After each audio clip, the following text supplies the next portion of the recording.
At Citi Field in New York, the New York Mets play the Atlanta Braves. New York Mets baseball on SNY is brought to you by Taiwan Tourism. It's time for Taiwan. Search go-to-taiwan.net. By Spectrum Mobile. Spectrum Mobile has unlimited talk, text, and data. Save up to 40%. Go to spectrummobile.com today. By Aetna Medicare Solutions, Medicare that takes a total approach to health and wellness. And by Honda, great deals are waiting at your Honda dealer. Well, Atlas isn't the only one holding up the entire world. We saw Jacob deGrom do it all season. Time for another bout of Mets baseball at Citi Field. And a pleasant good evening, everybody, and welcome to Citi Field. Gary Cohen, Keith Hernandez, Ron Darling with you tonight as the Mets close out their three-game series against the Atlanta Braves. With the Mets out of the running and the Braves having already clinched the division, Mickey Callaway's doing a little experimenting during this series. Last night he had Brandon Nimmo hitting ninth. Today he has him hitting leadoff. Rosario in the two-hole. McNeil hitting third. The Geico Mets starting lineup. And so Mickey's trying to figure out where these pieces fit together for next year. Well, this is the luxury of playing out the season when you bring up your young talent, and the talent has played well in the second half. I'm talking about Rosario and McNeil. McNeil is hitting in the third spot. First time he's hitting the third time in the order. And Rosario in the two-hole. Now, you don't know if that's going to work, but when you're a manager, you want to see how they respond to different spots in the order, and these guys are top of the order hitters. Meanwhile, the Mets have had the best starting pitching in baseball in September, and Jason Vargas, who pitches tonight, has had a piece of that. Yeah, really, the only start in Los Angeles was the only bad one he's had in the second half. He's been really strong. Mickey Callaway talking about him said, hey, listen, this is the guy we signed. He's finally pitching like he has in the past. Meanwhile, the Braves' erstwhile ace, Julio Teheran, is pitching tonight, maybe for a spot in their postseason rotation. This is a huge start for Teheran. All season long, he's been hurt by two things, walks and home runs. And the walks have really piled up recently for Teheran, his final start of the regular season. Mets and Braves for a final time. All the action coming your way tonight on SNY.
From the New York Lottery, you could win $1,000 a day for life. By Citi, the proud presenting partner of Global Citizen Festival. Citi, welcome what's next. And by Hyundai. At Hyundai, the longer you look, the more there is to like. And right now, there's a lot to see at your Hyundai dealer. Be here tomorrow for Fan Appreciation Weekend, the final free shirt Friday of the season, when the Mets take on the Marlins at 7:10 p.m. All fans in attendance will receive an Amazing Mets t-shirt courtesy of PC Richard & Son. For tickets, visit Mets.com/tickets. Your Ford leaderboard. Redux hit leaders in the National League. I think this is the second time we've run this in the series. Freddie Freeman sitting tonight, so Nick Markakis with a big night can catch his teammate. Trying to go 1-2 in base hits in the National League this year. Beautiful night. Weather's cool. Crisp fall in the air. First pitch coming up.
Day off. He was going to play Lucas Duda at first base tonight. Would have been his Citi Field homecoming, but he has a bit of a sore back, so Ryan Flaherty gets the call there. Adam Duvall has been a total bust for the Braves. Get us to start in left field, and that's how they roll tonight against Jason Vargas. Well, Vargas in his last 7 starts, 4-1 ERA, just a smidge over 3. You see his Toyota numbers for the year, not good, and he struggled in his starts against the Braves. Ronald Acuna will lead things off. Waiting for the clock to tick from 7:09 to 7:10. Oh, don't throw a pitch before 7:10. Oh, come on. I mean, what happens when they throw him at 7:12? Come on. There we go. Hasn't flipped yet.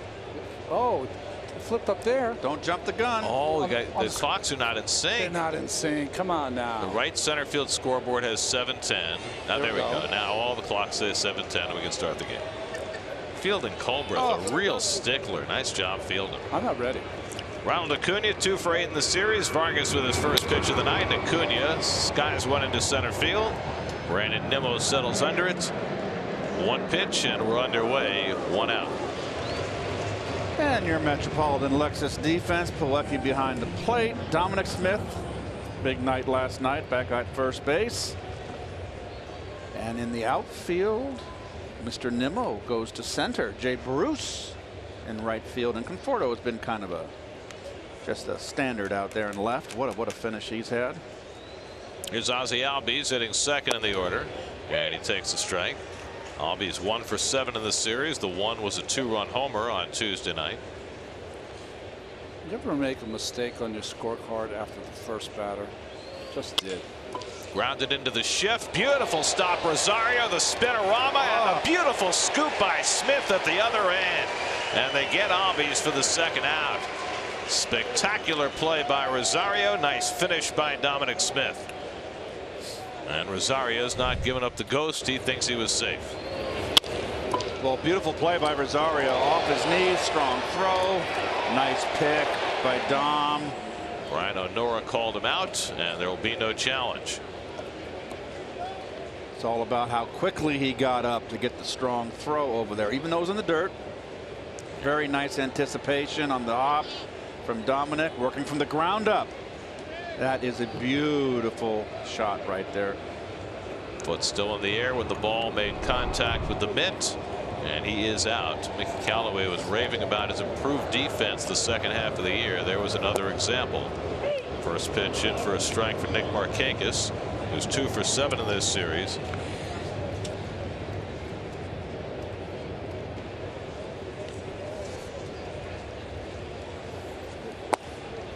And the curveball bends in for a strike. Markakis has been robbed of at least 2 hits already in this series. Well, McNeil made one of his 2 outstanding plays against Markakis last night. And strike 3 called, and he knew it. Vargas, 3-pitch strikeout of Markakis, a 6-pitch inning, helped out by the defensive heroics by Rosario. Mets come to bat, no score.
Mets starting lineup tonight. Ahmed Rosario hitting second for the first time. Jeff McNeil getting a chance to hit third. A little different look for the Mets tonight against the veteran right-hander Julio Teheran. Well, his numbers in his last 8 starts have been good. His Land Rover numbers, 1-1 ERA under 3. But the Mets might want to jump on him early. His ERA in the first inning this year, he's given up 24 runs in 30 starts. Remember, last night we had that graphic. Jacob deGrom gave up 4 runs all year long in his starts in the first.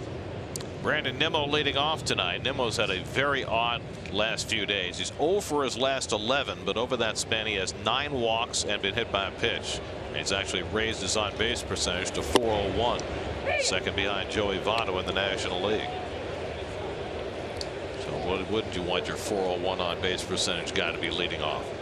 especially against a guy who has been walking tons of hitters. But quickly Tehran in front of Nimmo 0-2. We showed you last night that the Braves have a very odd combination of pitching stats this year. They've given up the fewest hits of any team in the National League, but issued the most walks. Well, Tehran is the epitome of that Braves pitching staff. He actually is second in the league in walks, but his batting average against is 199, which is the 4th best in the league. In fact, Foltynewicz and Tehran both have held opposing hitters under 200. The last time teammates did that in the National League, 1986, the Astros with Nolan Ryan and Mike Scott. So what do you make of all that, Ronnie? Well, what I make from the people I've talked to about Tehran is that his stuff was never electric stuff. He was always a real good pitcher who pitched around the corners. But as the stuff was backed up a little with all the innings pitched, now he's not throwing as many strikes. He's being trying to be very precise and missing corners. So he's walking a lot. And even though that batting average is low, he's giving up a lot of home runs. Yep, 25 home runs this year. 8th highest total in the league. And the backdoor curveball misses 1 and 2. Well, Tehran has always pitched well against the Mets and never better than earlier this year. Back on May 2nd, he took a no-hitter to 2 out in the 7th inning here at Citi Field before Asdrubal Cabrera broke it up with a double.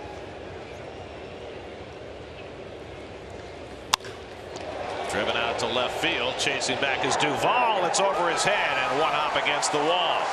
And Nimmo pulls it at second base with a leadoff double. Brandon continues to go to the opposite field effectively. He's got his 28th double of the year. Good at bat for Brandon there. This is the backdoor breaking ball. We're seeing more and more Met hitters using that opposite field gap. And that's just good hitting. That was not a bad pitch. Not a great angle by Duvall. No, and it was not. Well, you can see that break. It's hit more of the middle part of the strike zone. He's trying to backdoor that breaking ball. So now here's Rosario hitting in the 2-hole for the first time. 1 for 8 in this series. And takes a fastball off the plate for ball 1. Ronnie mentioned the struggles Tehran's had in the first inning, and the Mets trying to jump on him quickly. 7.20 first inning earned run average. Oh, it's and a cross Suzuki got mesmerized by that, and it's 2-0. I think it's a cross up. You can go out there. If you're crossed up, it's not a visit. He's definitely looking for a slider and gets something straight, although that just might have been a bad slider. The thing about Tehran is that he's always been uber aggressive with his fastball and would mix in enough breaking balls. But in watching him, I've watched probably 3 or 4 starts he's made this year. It just feels like he doesn't want to challenge anyone. And when you get into that mode, all you do is you put yourself 2-0, 3-1, and the ceiling comes down. That has been the trend that we've seen this year, is more breaking balls, more secondary pitches, and you know the majority cannot do it. Yeah. Particularly behind in the count, or they are, in a tight situation. You miss, it gets you 2-0, gets you in trouble. That's the equivalent of the hitters trying to put the ball in the air more. It hurts more hitters than it helps. Pitchers trying to throw more breaking balls. I think it hurts pitchers more than it helps, because most can't spin it well enough. At least not often enough. Right. 2-1 to Rosario with McNeil on deck. Hey, can I ask you a technical question, sure, Ronnie? So Nimmo gets on second base to start the game. Pitcher and catcher, do they have to establish what kind of sign package they're going to use, or do they come into the first inning knowing what they're going to do right off the bat? They come to the first inning knowing what you're going to do. This is exactly like when you have your meeting, pitcher and catcher. You go over every single hitter, and at the very end, the catcher will say, second sign? Yeah, second sign. Or whatever sign you use, first sign after 2 or whatever. You go into every game, and most pitchers will use one sign in the first half and change it in the second half.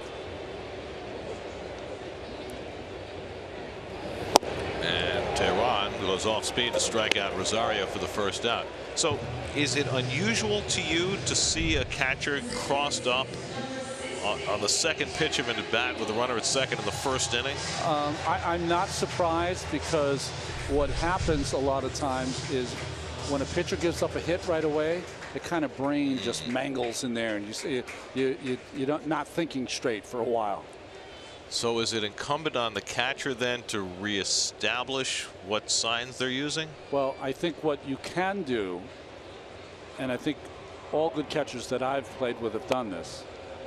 McNeil takes the first pitch, is he will point to the runner on second, then look at you and say, hey, runner on second, which means we're going to multiple signs. Right.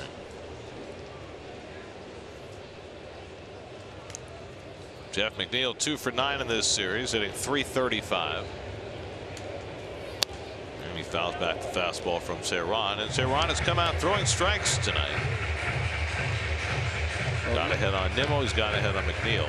He's got to. I mean, this is a job interview for the postseason. That's what it is.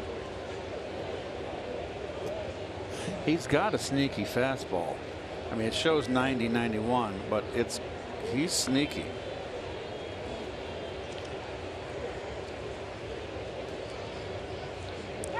Long look at Nimmo, and McNeil calls for time. To Ronnie's point about this being an important start for Cerrone, they basically have 3 spots in their postseason rotation established: Mike Foltynewicz, Anibal Sanchez, Kevin Gausman. After that, it's really up in the air, and we saw Touki Toussaint, who is a really intriguing possibility. I don't think he's necessarily on the radar for being a starter in the postseason, but he could be. McNeil strokes one out to left. That chases Duvall back. This one he'll get to, and that's the second out as Nimmo goes back to second. And your Jeep Brave defense on the infield. Culberson, of course, with Dansby Swanson with the wrist. We injured the other night. He's going to get a second start at shortstop. In the outfield, just a handful of starts at center field for Acuna, but Acuna is a center fielder, so they don't lose anything defensively with Acuna out in center. It's his 8th start out there since his call-up. Here's Michael Conforto, who's having another big series, 2 doubles and a home run in the first 2 games. Well, he's been driving runs in by the bushel. 29 runs batted in September, leading the major leagues. And the first pitch curveball in for a strike. StatCast AI, powered by Amazon Web Services. Boy, Albies and Flaherty over there on the right side can almost hold hands. I was just thinking when we saw the numbers for Conforto now, they shocked me. 28 home runs, 82 RBIs, that palindromic kind of home run RBIs. And tonight is a great baseball night, right? 9, 27, 18. If he has one big day, in the way he's been driving in runs, Conforto, I mean, 90 RBIs is not out of consideration. He needs one big game. Well, the most RBIs any Met has ever had in September was 34. Gary Carter did that in 1985, and Conforto is 5 away from that.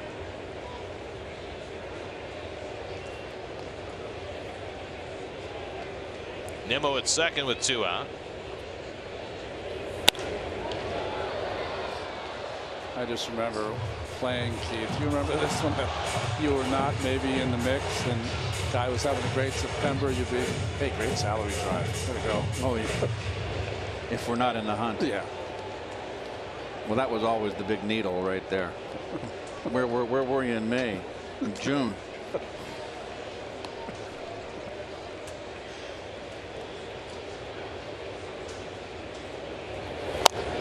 This team in June, almost every offensive player was in hibernation. Oh my gosh. I've never seen anything like it that month.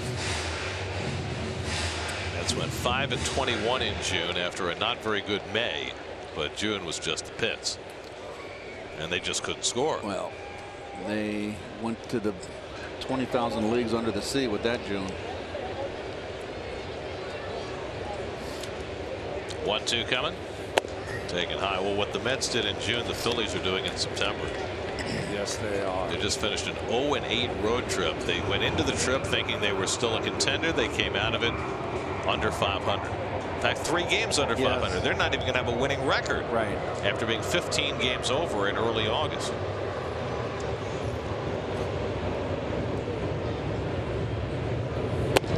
In fact, if the Mets win out and the Phillies lose out, the Mets and Phillies could finish tied in the standings. That's how far the Phillies have fallen.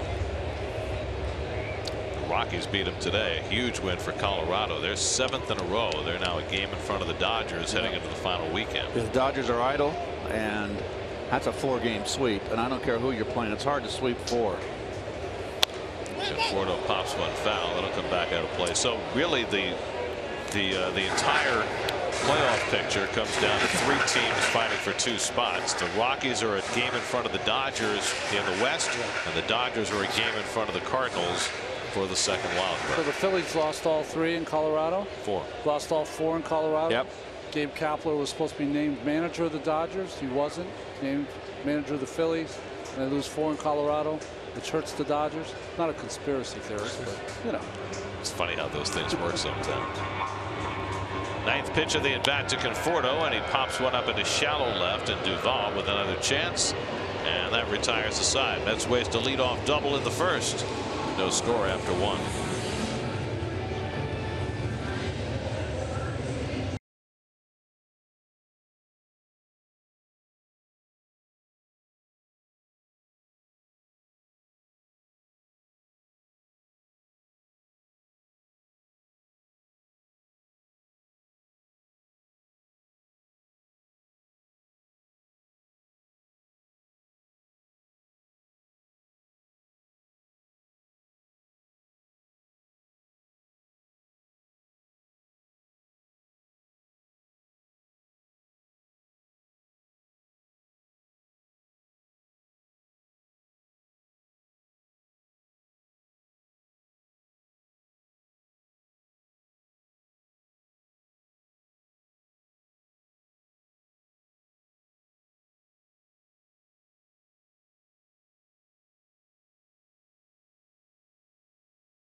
Home screen icons and features such as the MLB.tv Game of the Day, pitch tracking, in-game highlights, live radio broadcasts, stats, news, and more. Download MLB at Bat today.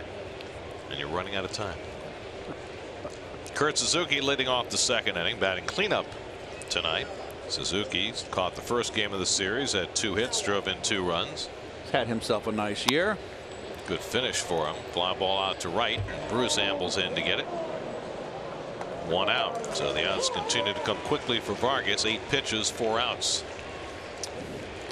Braves wins are still needed, though. Could finish. They probably will finish 2nd seed, right?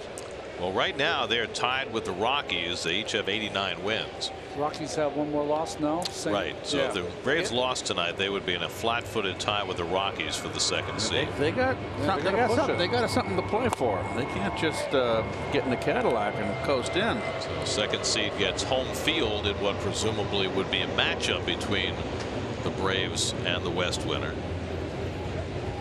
Cubs still have the best record in the league. They've got 92 wins heading into their game tonight against the Pirates. I mean, you want to play as little games in Colorado as you can, right? Ooh.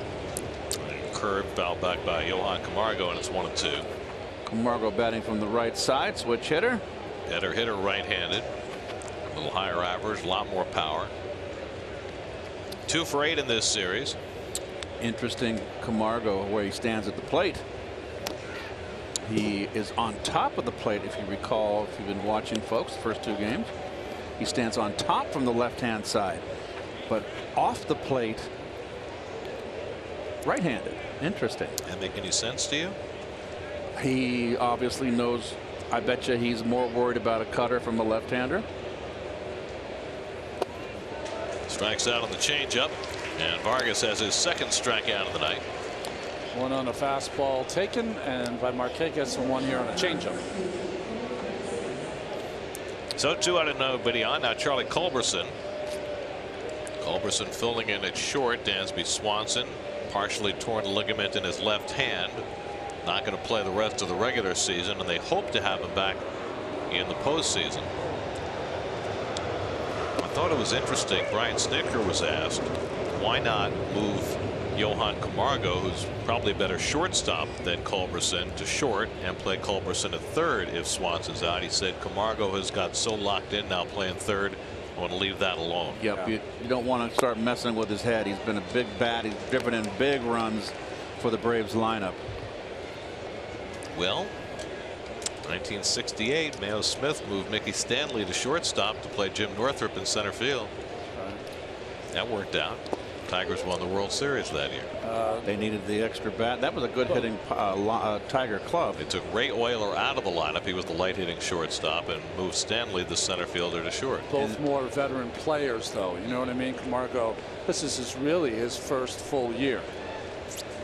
And what's odd about that '68 World Series is the Gold Glover Curt Flood was the one that made the misjudged the fly ball, the line drive in Game 7. Then they beat Bob Gibson. I think Northrup hit that ball. Yeah, Northrup, yes, he broke in or to his right, and then had to go back. Lost his footing. Ball got behind him. It was a wet field. Tigers beat Bob Gibson Game 7. Not the first great center fielder of the 60s to have a rough World Series game. Strike 3 call. Culberson down looking. Remember Willie Davis in '66. 3 errors in 1 inning. 6 up and 6 down for Vargas with 3 strikeouts. No score.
Julio Teheran, who is adjusting the jewelry before he can throw a pitch.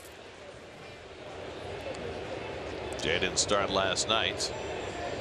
But he's got 18 RBIs in his last 18 games. That is just less than half of his season total. Gives you an idea what a rough year it was for Jay in terms of injury and lack of performance, but he is certainly finishing strong. He flies one out to Acuna for the first out. Purchase your 2019 Mets season ticket package today. Choose from full season, half season, or 20-game plans that include opening day and the Subway Series. Plus, for a limited time, receive an authentic or replica Mets jersey with your purchase. Current season ticket holders, a reminder to renew your plan by this Sunday to take advantage of a full array of Mets amazing perks. Purchase your plan today at Mets.com/ticket plans. Todd Frazier flies one out to left, and Adam Duvall was at a busy first couple of innings, puts it away for the second out. Garrett, what'd you say? Would you like me to read it again? Read it? I didn't hear that. I'd have to give you the abridged version. Oh my! It's like reading the OED. I mean.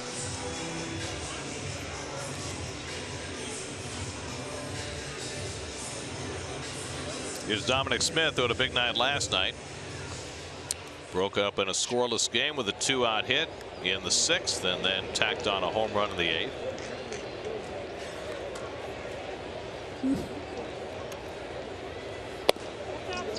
And Tehran misses away for ball 1. This is Dom's 30th start for the Mets this year.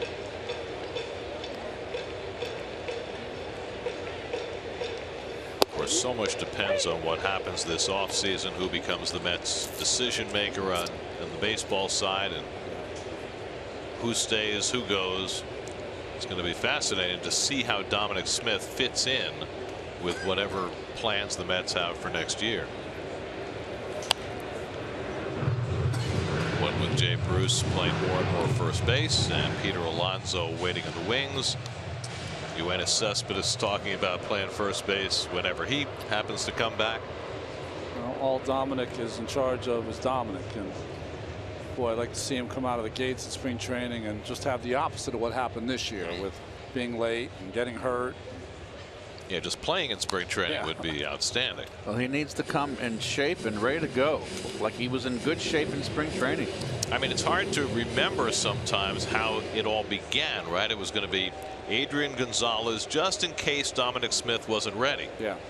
But then Smith never got to play in spring training because of the quad injury, and so Gonzalez was the first baseman for the first 2 months. I don't know if this is Dominic's personality, but I'd come to Port St. Lucie a little angry. Come with a big chip on my shoulder, ready to go.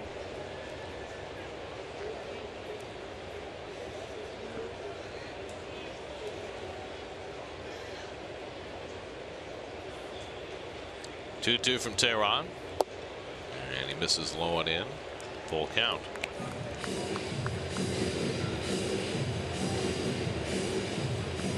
Tehran in his last 3 starts, 16 in the 3rd innings, 13 walks. None so far tonight. And Dom lofts one down the right field side. Flaherty backpedaling, and then gives way to Albies, who makes the catch. I'm not sure exactly where Flaherty was going. If Flaherty was going for popcorn, he was fine. Albies had it lined up all the way. I think he was heading for Keith's Grill. Good Lord. No score after 2.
against Jason Vargas, who's retired the first 6.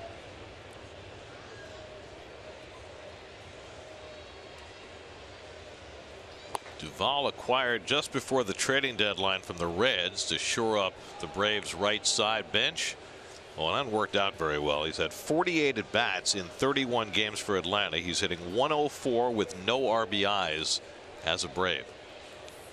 This is only his 9th start for Atlanta, and he skies this one out to left, and Conforto waiting for it. Another quick out for Vargas, 1 down in the 3rd. Well, the Braves division title for the first time since 2013, and they've done it by beating up on their own division. The Red Sox are 51-22 against the AL East, but 48-24, that's pretty good, including 13-5 against the Mets. And Freddie Freeman might be their top MVP candidate, or it could be Nick Markakis, or it could be Ronald Acuna, which gives you an idea of just how good their offense has been. And that man right there, Brian Snitker, could be the National League Manager of the Year. I think it comes down to him and Bud Black. What do you think? Yeah. You got any other candidates in mind? No. Ryan Flaherty drills one into right field for a base hit. Flaherty, who's had very few at bats against lefties this year, had very few at bats at all since April when he tore up the league. Well, he just stayed in there on this hanging breaking ball. Perfect. Well, he might not have known where that last pop-up was, but he knew exactly where that pitch was. Craig Counsell might get some votes. That's fair. If the Cardinals got in, Mike Schultz might even get a mention for the way he's turned them around. I just don't think he's been there long enough, but that's a good point. Julio Teheran. Here's the hanging breaking ball. Just a little spinner. And look, he hit it right up at the plate. I said all the time, the key to hitting the breaking ball is don't get overexcited and rush out after it. Let it break into your bat. Teheran, who leads the league in sacrifice bunts with 11, fouls that one off. I've always thought he's one of the best at bunting of all the National League pitchers. For his entire career, he's been great. He can also hit, as the Mets found out last time they faced the Braves. Teheran hit his first major league home run. That was against Corey Oswalt in August.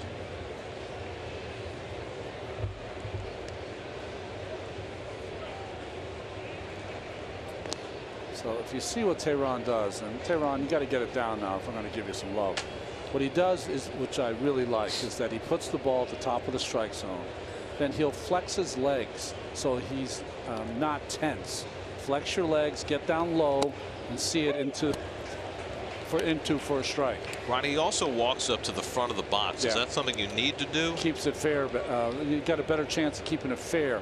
The farther back you are in the box, you can make a good bunt and it end up being foul. So get up to the front. That keeps it fair. Still bunting with 2 strikes. And the curveball misses low, and he pulled the bat back 2-2. And Frazier's way in there. Acuna on deck.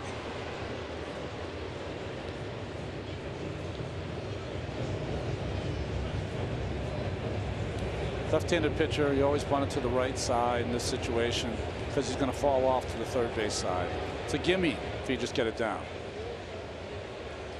That's a selling out for the bunt, and Vargas misses outside. Now it's 3-2 against a guy trying to give you an out.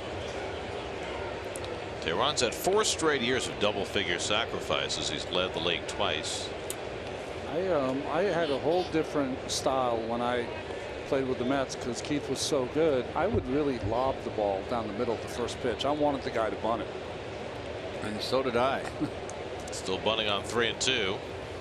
And he gets it down fair. Vargas thought about second, settles for first. So that's the 12th sacrifice of the year for Teheran. 1-4, moving Flaherty to second. You know, and also, as you see, Teheran, look at the knees bent, gets nice and low. The ball's at the top of the strike zone. A little jerky with his hands, moving up in the box. And then when it's 3-2, you just want to make contact. You don't really care where it goes. You're just trying to get the ball on the ground. Are you conscious on 3-2 there, though, of, you know, drawing the walk if you can? It's hard to eyeball a strike or a ball when you're bunting. You know, like it's easier early in the count, but when you get to 3-2, I mean, you're counting on that a professional pitcher. There's a contact. See how he's got the bat and it's going to hit the bottom of the bat. That's the key in bunting. Bottom of the bat means the ball will go on the ground. You are trusting that a professional pitcher is going to throw a strike 3-2. That's what you're doing. So runner in scoring position with 2 out. Acuna lines one, flagged down by Vargas, and he has time to throw him out. Quick glove by Jason Vargas just to get a piece of that, and then he makes the play to end the inning. Middle of the third, no score.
Zarkower, our longtime tape operator, passed away. David been with us right from the beginning of SNY in 2006, and he died suddenly yesterday. Left behind his wife Lisa and 2 sons, Brandon and Alec, and he was beloved by the entire SNY team. David Zarkower will be greatly missed.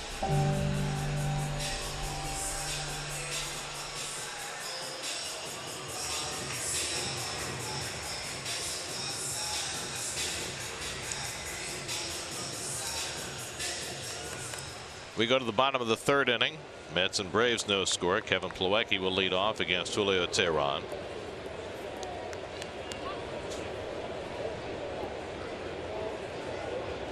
Plawecki's last start was on Sunday. That was in Washington. He had 2 hits and 2 RBIs in that game.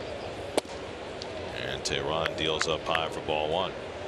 So Teheran's retired 6 in a row after giving up a leadoff double to Brandon Nimmo in the first inning. Everything in the air. Strikeout, 5 pop-ups or fly balls. This one's in the air, but to deep left, and forget that. That is way out of here. Plawecki crushes one to get the Mets on the board. 7th home run of the year for Kevin Plawecki, and the Mets have a 1-0 lead. Well, we said coming into this game, the 2 things that have really troubled Teheran's year are the walks and the home runs, and that's the 26th allowed by Teheran this year. Number 26 to number 26. Plawecki trying to put together a big finish, and he crushes one to get the Mets the first run of the night. Well, he got behind, wanted to throw a fastball away. He got it up and right in the happy area for Mr. Plawecki.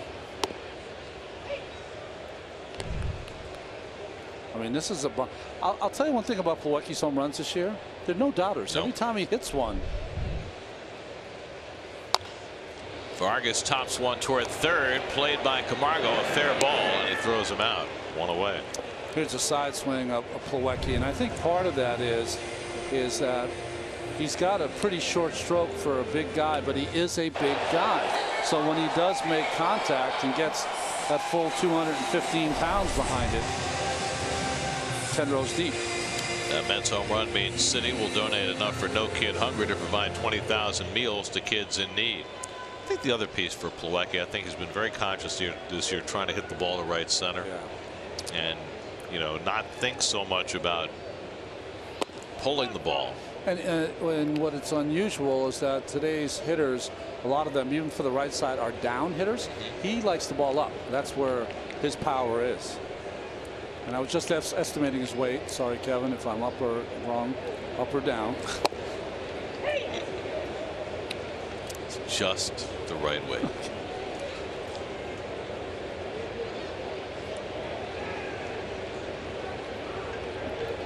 One to Nimmo, who hit a double to left his first time up. And Tehran gets a changeup in for a strike. Well, you might notice that somebody's missing in our booth right now. Ronnie has slid over into the Keith seat, as he generally does when Keith's not here, and our stage manager Russ Relkin is keeping Ronnie's seat warm. Jerry and I usually have the separation of church and state when we do the games without Keith. Nimmo down on strikes. That's the second strikeout. Keith is on a he's on a side mission. He's in charge of quality control at Keith's Grill, and every once in a while Keith has to show up there to make sure everything's running properly. And this I don't know why it has to be right in the middle of a game, but you know, he's out there making friends, serving burgers, doing whatever it is that a good grill master does. Just get out of this booth. That's what he's doing. So I'm doing my scorecard, and I'm trying to copy Keith's writing, left-handed, on his scorecard. No. Yes. You're using your left hand? Yes, to copy his writing. So we'll see how it goes, and then if he notices. Because if he doesn't notice, then we're going to have. Did he ask you to do this? He did not, and this is I'm taking a risk here. My question is, what happens if there's a pitching change? Oh, then the colors and all that stuff scares me to death. Back-to-back strikeouts for Tehran to finish off the third. Plawecki's home run gives the Mets the early lead, 1-0 after 3. We'll keep it here for the veteran of the game. First Data salutes our veteran of the game. Thanks to the greatest military force across the globe, America remains land of the free and home of the brave. During each Mets home game, we recognize a veteran of the game, and here is our honoree.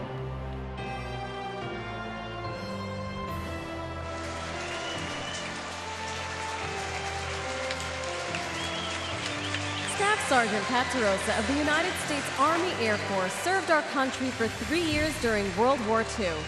And here he is, our Mets veteran of the game, New York native, 96-year-old Pat DeRosa. Presenting Pat with an American flag that has flown over Citi Field is Mets pitcher Corey Oswalt. First Data and SNY salute tonight's veteran of the game, along with those service members who made the ultimate sacrifice in defense of our nation and at the service of the entire military community.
Vargas pitching with the lead for the first time as he starts the fourth. Ozzie Albies skies one to shallow right center, and Nimmo comes in to get it. 1 pitch and 1 out for Vargas, who continues to do minimal work to get maximum results. 31 pitches to get the first 10 outs. Well, most of them have been strikes, and the Braves are in swing mode.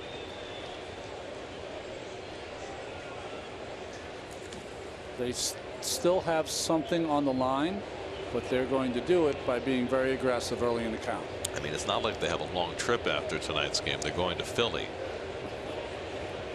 That could be a long trip. You've been on that trip before. Well, I guess it depends how you decide to make your way down. Nick Markakis takes a fastball for a strike. Markakis was caught looking his first time up, so that was a 3-pitch at bat. But 7 of the 11 batters against Vargas have seen 2 pitches or fewer.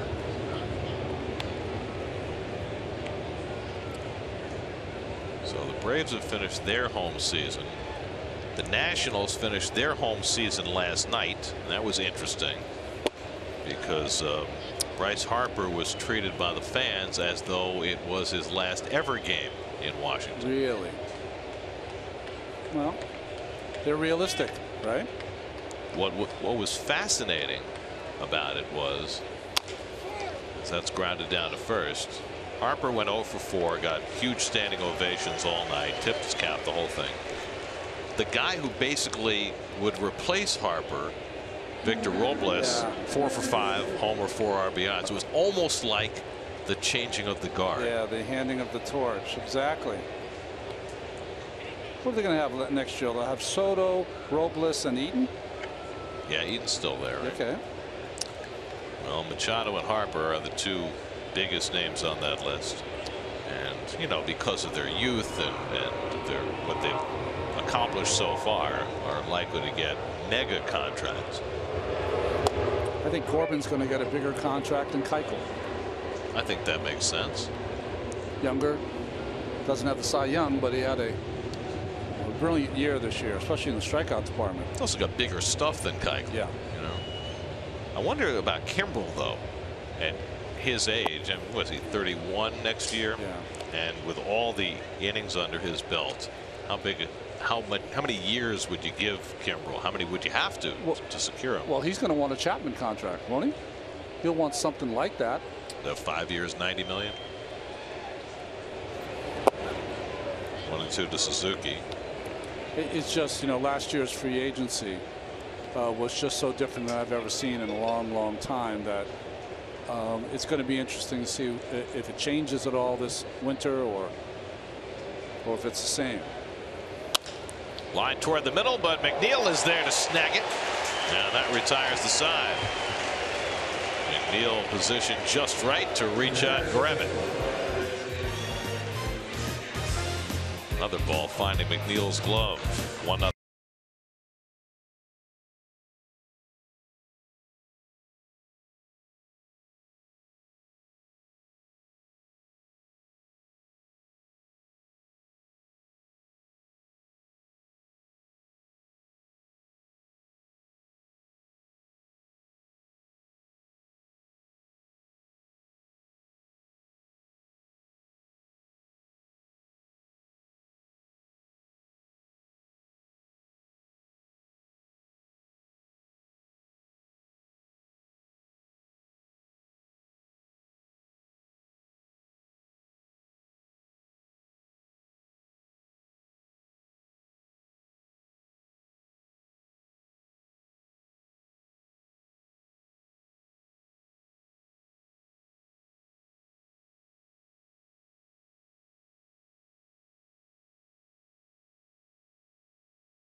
Jacob deGrom has held up his end. 0.88 ERA in 6 starts, but the Mets are 1-5 in those games, so that hasn't helped all that much. Did last night, though. Here's Jeff McNeil leading off in the home 4th. McNeil flied out to left his first time up. Well, DeGrom last night was he was as spectacular as he could have been in putting a capper on what has been an historic season. And here's some food for thought as far as the history is concerned. 1.70 ERA, 269 strikeouts, 11.2 strikeouts per 9. The only other pitcher in Major League history to have an ERA under 2, 10 or more strikeouts per 9 with 200 or more innings was Pedro Martinez, and Pedro did it twice. 97 with the Expos and 2000 with the Red Sox, and now DeGrom, the only other pitcher with those credentials. Wow, to get on the page with the great Pedro, that is something.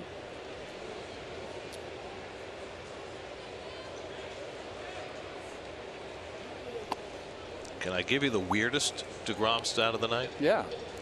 And this comes from Tyler Kepner, our friend from the New York Times. DeGrom with the win last night will finish the season 10-9. He's the only pitcher in Mets history to ever finish the season 10-9. What? 57 years. The only 10-9 pitcher in Mets history. Line to left and Duvall in to get it. And that's his 4th put out of the night. 1 out in the 4th. Well, this was last night. Well, you know, I want to say he finished it differently or stronger or more powerful or more precise, but he didn't. This is exactly what we saw for 6 months from Jacob. His ability to paint the corners, his ability to stay in the moment, his ability to embrace each and every pitch. I mean, that's really the mantra for any professional sport you play, is you have to stay in the moment. He did it for 6 months. I find that impossible, but he did it. Well, he should prepare for another moment. I don't know what the date of the New York Baseball Writers' Dinner is. Yes. It's usually sometime in January or early February, but he should reserve that date because that's when the Cy Young hardware gets handed out. Don't worry, he'll have it. That's Jacob deGrom's Indeed player resume. Indeed.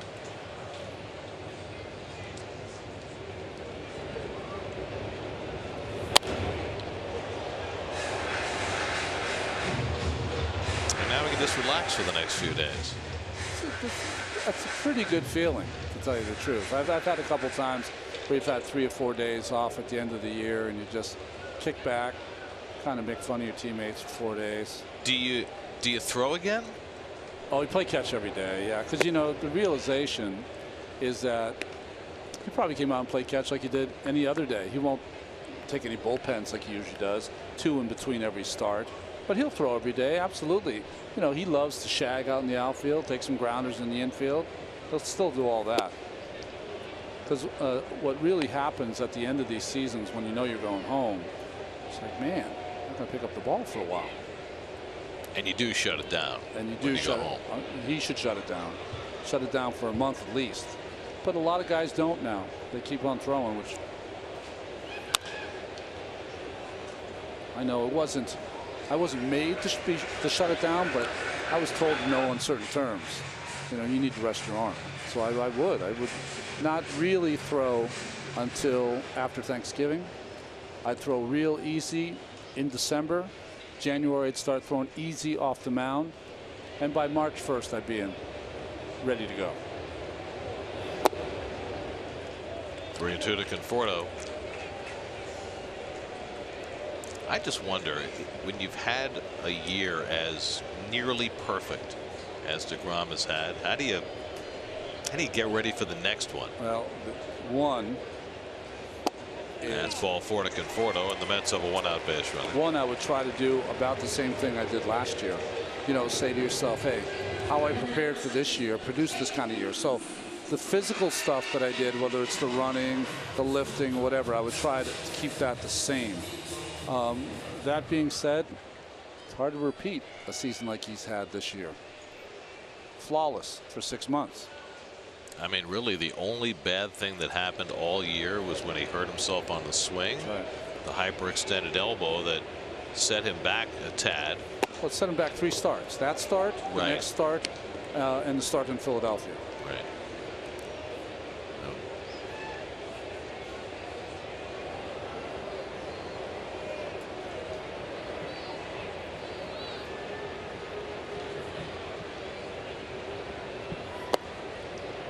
Hey guys, hello by the way. It's Steve Gelbs. I know you haven't seen me on camera yet, but you're hearing me right now. Still not seeing you on camera. I just thought what you guys were talking about was interesting because I asked Jacob today what he does to try and top it, and he said exactly what you said, Ron, that he's going to go about things the exact same way that he did last offseason. The thing I thought was really interesting, though, is that he talked about the reason this year was elevated was more the mental side of things than anything else. He said he felt much more prepared, having been through the league as many times as he's been now, with knowing individual hitters and how he wanted to attack them specifically, get them out. Said he shook off a lot more this year than in the past when he just really trusted whoever the catcher was putting down. That's great stuff, Steve. Now he gets to joke around for 4 days. I thought just as impressive was the fact that in a year where it became almost comical how little support he had in terms of the offense, the defense, the bullpen, the whole thing, that not once in all the times that he was asked about what was going on around him and the fact that he wasn't getting the wins that he would have loved to have had, not once did he ever even slightly intimate that anybody was not doing their job properly. I mean, you've seen many pitchers in circumstances like that unavoidably throw their teammates under the bus, because how can you not? But he never did it. Never even went close to that, and rather concentrated on the things that he knew he could control. And that's a big part of being mentally tough. It's not only on the field, but off the field too. And that's why he never went there, because he never went there on the field. He never would allow himself to go there off the field. Bruce strikes out for the second out. Now Frazier. And you know, Gary, Ron, it kind of goes along the same lines too of what Jake's been talking about, where last year he talked so much about his mechanics after starts and when things were off, and going into the games every single start this year not thinking about mechanics and thinking solely about what he had that night and how to execute each pitch. He talked about that kind of being a new mental toughness as well. And I really do think in conversations throughout this season, nothing else entered his mind each and every night, each and every pitch, other than just execute what he has in that moment. Conforto runs, and no throw by Suzuki. Conforto got a huge jump and steals just his third base of the year. Well, it's hard to steal off Tehran. He's got the best right-handed move in the game, and he picked the right time and he made it easy. Suzuki had no chance to make that throw. I will say this also, you know, last year, remember Jake had those 2 starts in a row. The second one was in Texas, I think, yeah, where he just got routed, and his mechanics were so far off that he really had to go back to school a little bit. But that never happened this year, so it was really easy to stay in the moment. In the shallow center, Acuna gets there to grab it. That retires Frazier and ends the inning. We played 4 at Citi Field. Jason Vargas and the Mets up 1-0.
of New Jersey.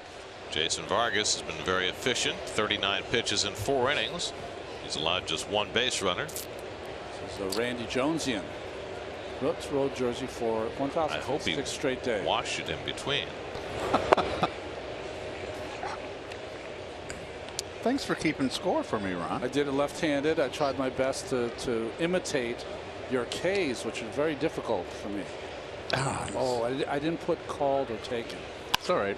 Camargo pops one up on the infield. And it's McNeil calling. 1 out. So how are things around the grill? The grill was got crowded real quick. Took a lot of photographs.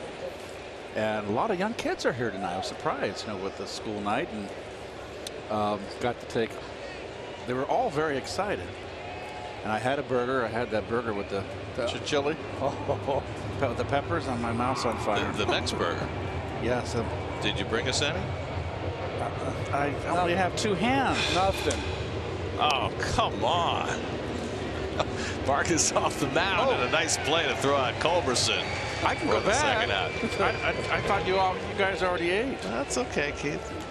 We're just staying here, holding the fort, keeping your scorecard. Maybe Gary and I some way will have our own grill. You know what I felt like? I felt like I was like Al on camera 2, just pointing the camera down the field. I was like cheating you guys. You're up here working and I was at the burger. 2 out and nobody on. Now Adam Duvall, who flied out to left his first time. So Plawecki hit a bomb, huh? Oh, bomb. I was saying that every home run he's hit this year has been a no doubter. Likes that ball up in the strike zone, middle of the plate in.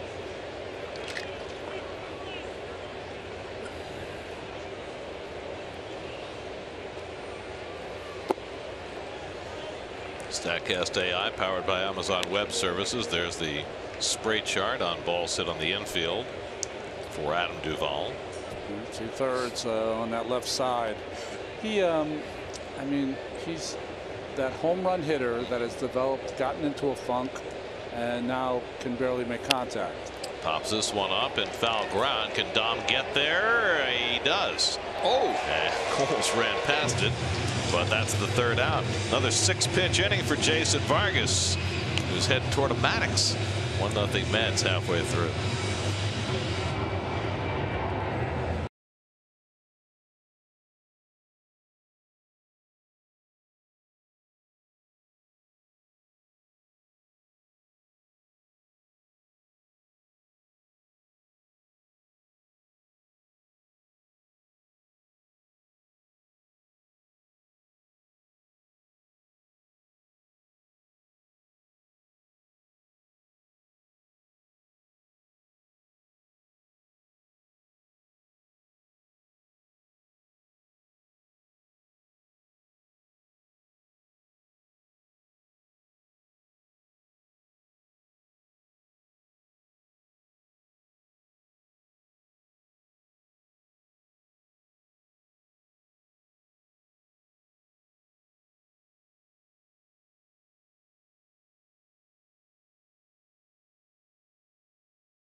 That is brought to you by M&M. Steve? Well, Gary, Dom Smith's been looking a little bit better at the plate as of late. He's gotten back to his old mechanics, his old setup at the plate as well, which certainly helps him. But the biggest thing is he's tried to switch his mindset. He wants to be a little more aggressive early in the count. You see him right there swinging first pitch. And the reason is because he said there's a totally different mindset when you're at the major leagues versus the minor leagues. When he was coming up in the minors, he had a reputation. He was a really good hitter, so pitchers avoided him early in counts, didn't give him much to hit. He'd usually get into good hitters counts and could sit on fastballs. Here, though, they can pop him with that fastball early, lines out to center field, but he then finds himself behind the count more often and has to work his way back in. So that's been the big switch in mindset lately for Dom, trying to be aggressive early. Well, when you're a rookie, you can have all the stripes on your uniform from AAA and A-ball and AA, but when you come to the big leagues, they're going to come test you and test you early and find out, number one, can you hit the fastball? And once you prove that, they're going to come after you with the secondary stuff, but they're going to come get you. You got to prove to them that you're a hitter. So I'm not the least bit surprised by that. Kevin Plawecki counted for the only run of this game with a home run deep into the lower deck and left. His 7th of the year. And Tehran trying to keep that slider away from him. 1-1. 2 straight breaking balls. Mets have just 2 hits. Nimmo doubled leading off the first inning, and then Plawecki homered leading off the 3rd. Tehran's walked only 1, which is a good sign for him after all the walks he's been issuing lately. 13 and 16 innings in his last 3 starts. Plawecki pops this one up in foul ground. Flaherty coming near the railing and can't quite get there. Tomas Nido on a hop. There's only one player that can make that play. Ike Davis is the only player. Flipping over the railing as he goes. Everyone else tries, come up short.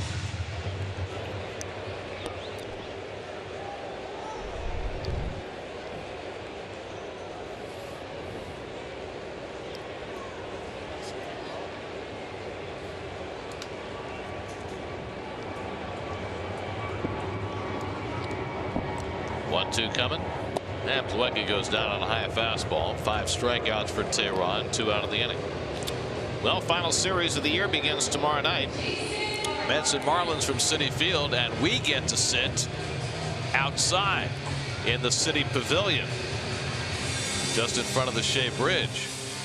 We'll watch Corey Oswald pitch against Jose Urena tomorrow night.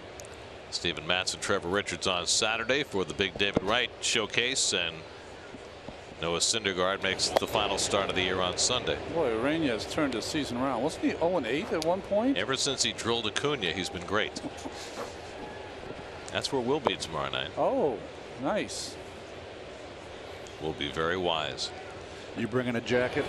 Yeah. I mean, an overcoat, like. It's going to be a little chilly. How about the rain, Mr. G? What we got on be that? Good. You'll be good. Just stay warm. Vargas grounded out his first time up. We've had a few raindrops falling here the last few minutes. Came a little earlier than expected.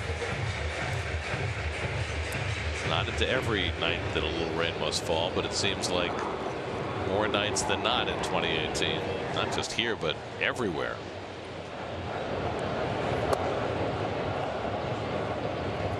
I mean, I haven't seen the latest postponement total. There was another one today. The Orioles got rained out at home tonight against the Astros, but it's got to be pushing some kind of record, at least for the last, quarter century.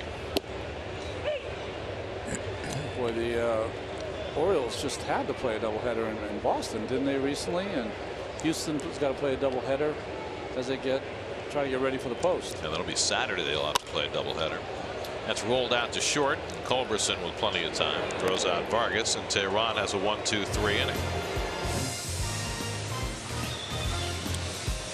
We've played 5 now at Citi Field. Mets lead the Braves 1-0.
Mr. Cohen, our colleague here. I bet we had a gathering in the SNY suite. It's 30 years with the Mets. Greg Picker right there made an outstanding speech. Howie Rose. There's the lovely Lynn Cohen, Gary's wife. And the lovely cutting of the cake. It was really a very special evening. Kurt Gowdy Jr. was there. Lots of nice, appropriate things said about our colleague Gary, who's celebrating 30 years behind the microphone and with the Mets. And as I've always said, he is the reason why this broadcast shines. He is the man. And Gary, congratulations. Thank you. And I was very impressed with the way they got the Kidcaster's tie on the cake. It was good. The most sobering thing when you spoke is you've been doing this half of your life. Yep. That was, I mean, that really got me. It's a long time, Gary. Hey, we have 13 years of those 30, just the three of us. I apologize for all 13 too. But you know, it goes even past that though, right? Because the other 30, as you were growing up, I mean, a huge Mets fan. So this orange and blue has been in your blood forever. Well, first of all, thank you to Greg Picker and to my wife Lynn and to Kurt Gowdy and Steve Rabb from SNY for letting this happen tonight. But and more importantly, just, you know, thanks to everybody who has made it possible for me to get to 30 years with this team. And that goes all the way back to Frank Cashin, who hired me. That's right. And Mike Ryan, who was the broadcasting director of the Mets at the time, who also hired me. Bob Murphy, who I worked with for 15 years. Howie, who I got to work with for 2 years before SNY started. Fly ball out to left, and back goes Conforto, and he reels it in to retire Flaherty. What did you say? First out. That you and Howie had what, alternate brains? I said first of all, it was like working with my brother. Yeah. And second of all, it was like having my alternate brain sitting next to me. Yeah. Because and those years were special. It was different from any other experience I've ever had, because it was two kids who grew up with the Mets and were kind of born into these jobs. So we've not only worked here, but we've, you know, this has been our lives, and you know, to have those 2 years together was really special.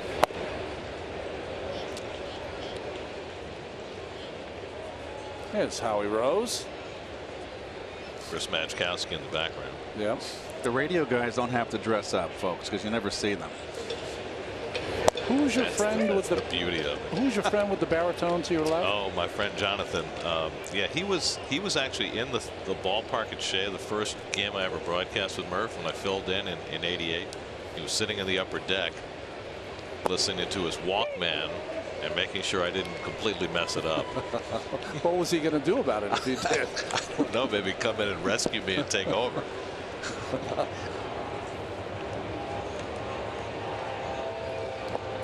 I mean, it's got to be a strange thing to go to bed as a kid with a man's voice underneath your pillow, yeah, and then you're working with him. I can tell you honestly that for 15 years when I worked with Murph, I basically had to pinch myself every day, because not only, you know, did I grow up listening to him, but through some strange osmosis, a lot of the way he worked on the radio became patterns that I picked up. And when we started working together, I actually had to lose a few phrases that were his. Yeah. You didn't want to step on his toes. Did you get the funny look? Tehran down on strikes. That's the fourth strikeout for Vargas, who's having himself quite a night. Now, your first game, Garrett, obviously you did some spring training games with him. Well, my first game was filling in '88. Yeah. I did one game in May of '88, but then I got hired for the '89 season. And we did 23 spring training games in '89, because that was the last year, the last spring before Mike and the Mad Dog happened. So WFAN still needed the afternoon programming. Oh, okay. And so we got to know each other really well that spring. So that was actually a great thing. But 23 spring training games, think about that. can't. Here's Acuna, and he hits it hard through the hole, and that's a base hit. Just the second hit of the night for the Braves. That's the second ball that Acuna has hit hard. He got robbed. He would have driven in a run with in the third inning. Hit a line drive up the middle off the glove of Vargas that he knocked down. Was able to throw him out. Here's hitting the curveball down and in. You know, the one thing I was thinking, Gary, I've never asked you, and I'm going to ask you on air, which is just really awful of me, but I'm going to do it anyway. People do this all the time, by the way. I was just thinking that the one thing I notice when I go to the postseason, because your voice is so strong, how different other people's voices are compared to yours.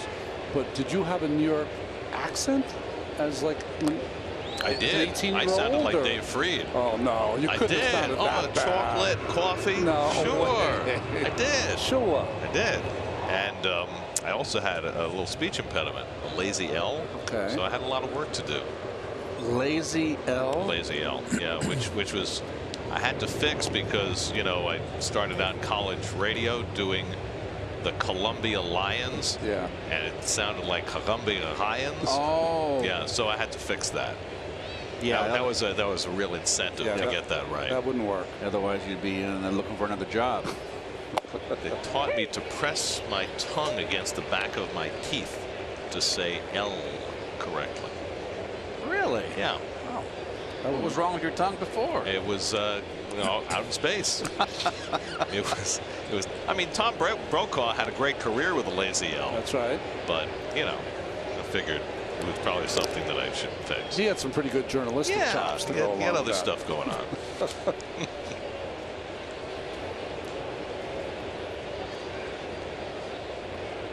Well, that's cool to know. No, I still have the first tape I made when I was in college of a freshman football game. Oh, you got to bring that in. Are you kidding me? It's up in my attic somewhere. I haven't seen it in a few years, but it's got to be in a box. That's like third inning, first spring training game next year. But I used to listen to it occasionally because it's so bad that it was good for keeping me humble. 1-1 to Albies with 2 out and a runner at first, and he takes one the other way for a base hit. Acuna pulls in at second, so back-to-back 2-out hits for the Braves from the young guys, Acuna and Albies. Usually the young guys get fooled by a pitcher like Vargas, who changes speeds, good change, fastball in, befuddles young hitters. These two guys seem to have him figured out. So 2 out of 2 on, and now Markakis, who's taking a call third strike and grounded out. So Vargas was cruising right along. He'd retired 10 in a row, had the first 2 outs here in the 6th. Now the Braves get a runner to second base for the second time tonight. Second time since the first inning last night, when DeGrom gave up a single and a steal to Acuna. First pitch curveball in for a strike to Markakis. It's his third time through the order deal, right? Well, there's nobody up as yet in the Mets bullpen, but it could change quickly. But only 60 pitches for Vargas. He throws a fastball by Markakis, and it's 0-2. Just keep in mind as he tries to get through this 6th inning, Jason Vargas has not thrown a pitch in the 7th inning this season. This would be the night, though, if he can get through this 6th inning with some alacrity.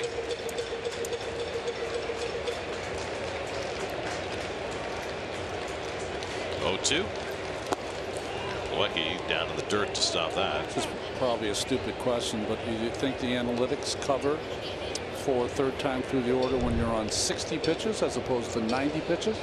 I think it's a Venn diagram, Ronnie. There's some intersection there where they would actually allow you to pitch the 7th inning. But it's very small, the intersection. That's right.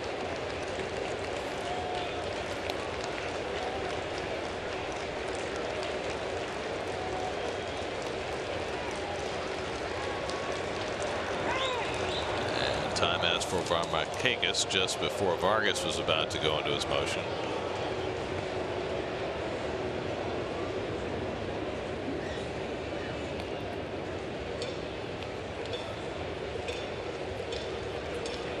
He's walking out towards Dominic Smith. And it's not a big lead. He can get a much bigger lead with Dominic Smith. But, you know, he's got such great speed, he can make up for it. You know, a guy like myself, I'd have to get the proper big lead. I'm not even watching the hitter. Looks like he's in the starter's blocks.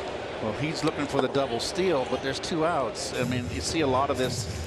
So there's so many guys with green lights today, and there's John Batchelor up in the bullpen there. But you rely on your first base coach to let you know if the first baseman is going to creep behind you for the pickoff from the catcher.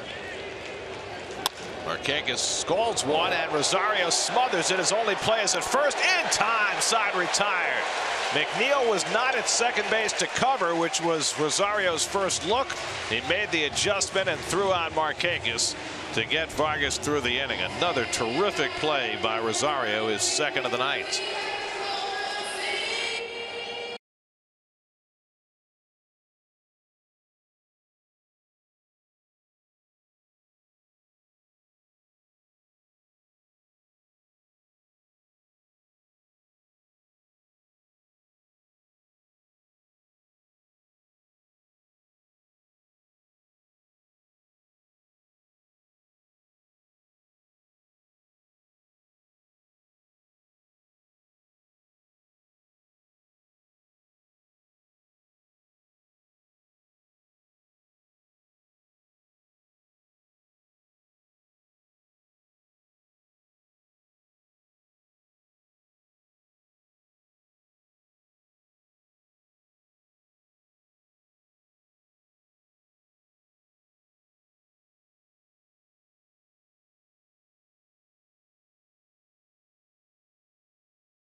Top of the 6th. Look at McNeil's positioning. There's no way he can get there. Look at Rosario now.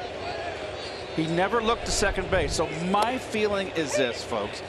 How many times going back over the history of the game is that when a player makes a play in the hole like that, it was automatic force out at second because it's a long throw for a shortstop. But notice Rosario, they're being reprogrammed with these new defenses. And my hat's off to Rosario for being in the game. I mean, a natural tendency for me would be to get the force out. And he didn't hesitate to throw to first.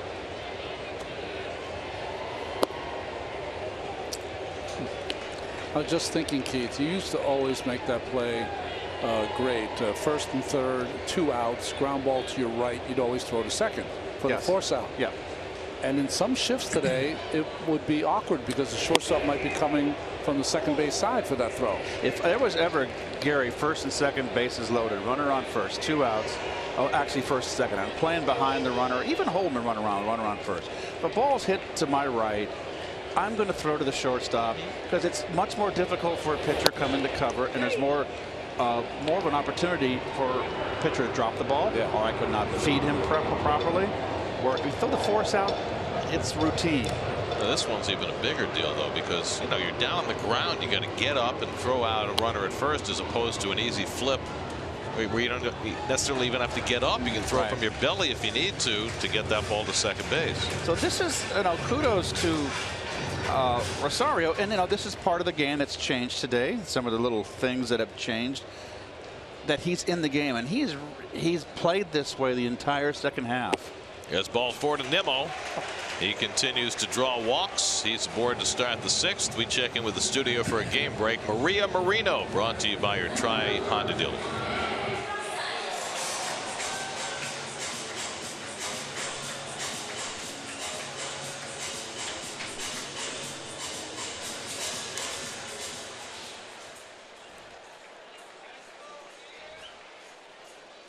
Seven straight wins now for the Rockies after they shut out the Phillies last night. Did you see what Germán Marquez did last night for the Rockies? Yes, I did. Kind of got lost in the wash, but he did a DeGrom.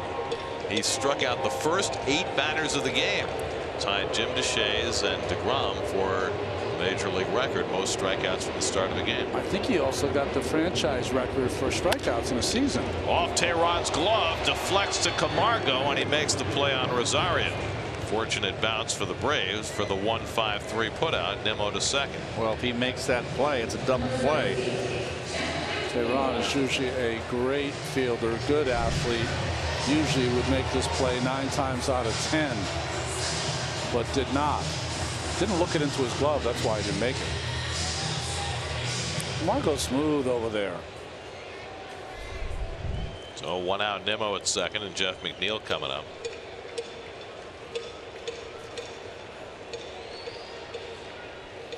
McNeil's been up twice, hit the ball to left field both times.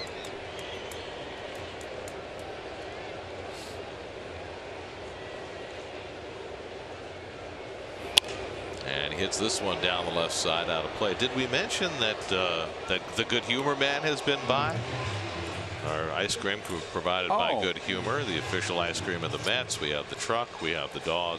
Talk about things that have changed. I mean, we got the stand for. Well, I mean, come we're on. trying to upgrade things. Well, you know, I got the trainer hired on the off season already. And then they throw this in my lap. What am I supposed to do? Well, it's not the off season yet.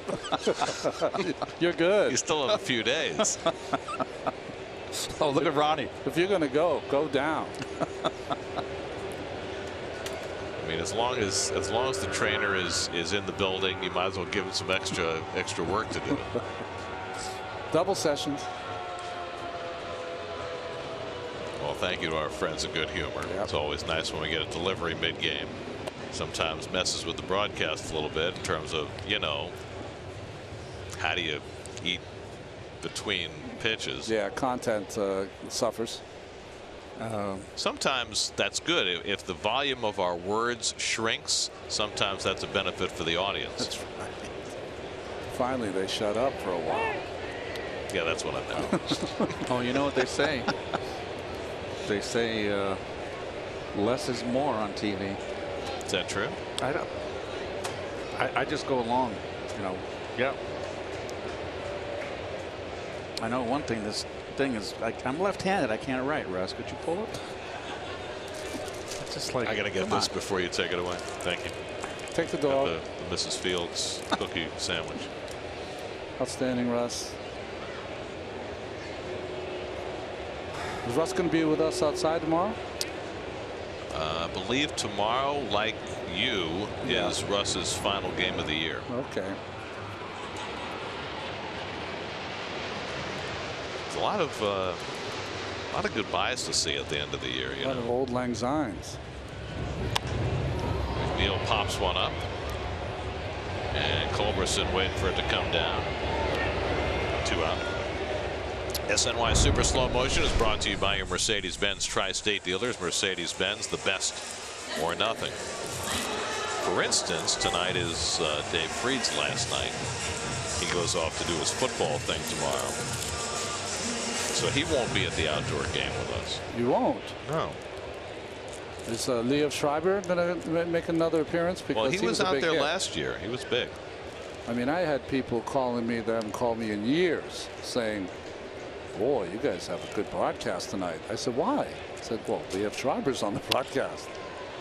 Fordo bounces one just foul. Well, you know, I had not watched Ray Donovan before we had Liev on last year. Right. Did you like it? I watched the whole thing like right after the season ended last year. It's fantastic. Well, it's fun for me because all the characters drop their R's, so it's like being home. How about John Voight as the old man? Is he fantastic? They all are. I mean, it's just, but John Voight, I mean, he just what a despicable character he plays. Just a tad. you don't want to trust Mickey with anything.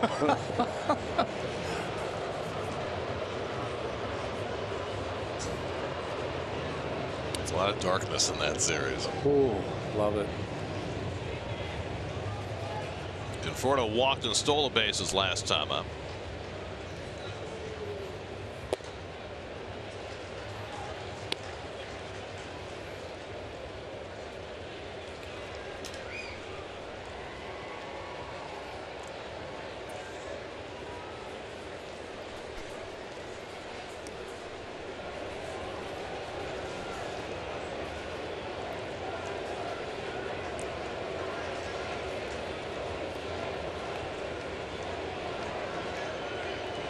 Nimmo at second and 2 out. And Conforto pops one up, shallow center. Culberson out to get it, and that retires the side. So Tehran works around a leadoff walk. We played 6 at Citi Field, still 1-0 Mets.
In the 7th inning, Kurt Suzuki leads off for the Braves. First pitch curveball hit right to shortstop. Rosario, 1 pitch, 1 out. New York Mets baseball on SNY is brought to you by Old Dominion Freight Line, official freight carrier of MLB. Visit odfl.com for more information. 1 out and nobody on now. Johan Camargo. So if you're the Braves and you're heading for the National League Division Series next week against an opponent to be determined, and you've been one of the best offensive teams in the National League all year, and you get shut out last night by DeGrom, and you're getting shut out tonight by Vargas, and you've got just 3 games left after tonight, do you worry at all that maybe your offense hits a lull going in to postseason play? No, you cannot push any panic buttons. Number one, you got shut out by probably the Cy Young Award winner for this year in the National League, who had outstanding stuff. Tonight, you cannot. This is a good offense. They have confidence in themselves. I wouldn't be a bit surprised if Brian Snitker may just kind of not a team meeting, but just go up to the guys individually and say, hey, you know, just keep the pedal to the metal here. We're 3 days away from the season being over and going to postseason. Well, let me ask you this question then, Keith. If you know you're in it and the weekend comes, do your players play every day, all 3 days, but maybe you find them a blow around after the third at bat or something like that, where you don't have them on their feet for 9 innings? It depends on the individual player. Okay. Some are strong, can play every day, and you can leave them out there. I think the final 3 days they got to be in there, and you got to keep that flow of the season going. Especially if you're not in the wild card game, because you're going to have several days off between the end of the season and your first postseason. I was just thinking, you know, if someone has nagging injuries, but also you have players that are playing for something, you know, hitting 300 like Markakis, hits leader. Well, Markakis also wants to play 162. Yeah, oh, that's right. And also, this team, as we mentioned earlier, this team's playing for home field advantage, and that's critical. Critical, except they were bad at home almost all year. But still, you want. I still feel you want the home crowd behind you. Camargo cues one. Could that come back fair? Not quite. It had good spin on it. It wanted to. So 43 and 38, 5 games over at home this year. They did it on the road, and they did it, as Gary said earlier, against their Eastern opponents. Well, they won't get any more of those. No. Once the season ends. They finish up with the Phillies this weekend, and they'll be playing either the Dodgers or the Rockies in the first round in all probability in the division series.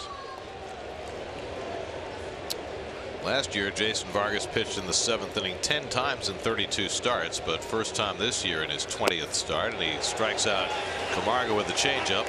5 strikeouts now for Jason, 2 out in the 7th. And now a quick message from your Tri-State Porsche dealers.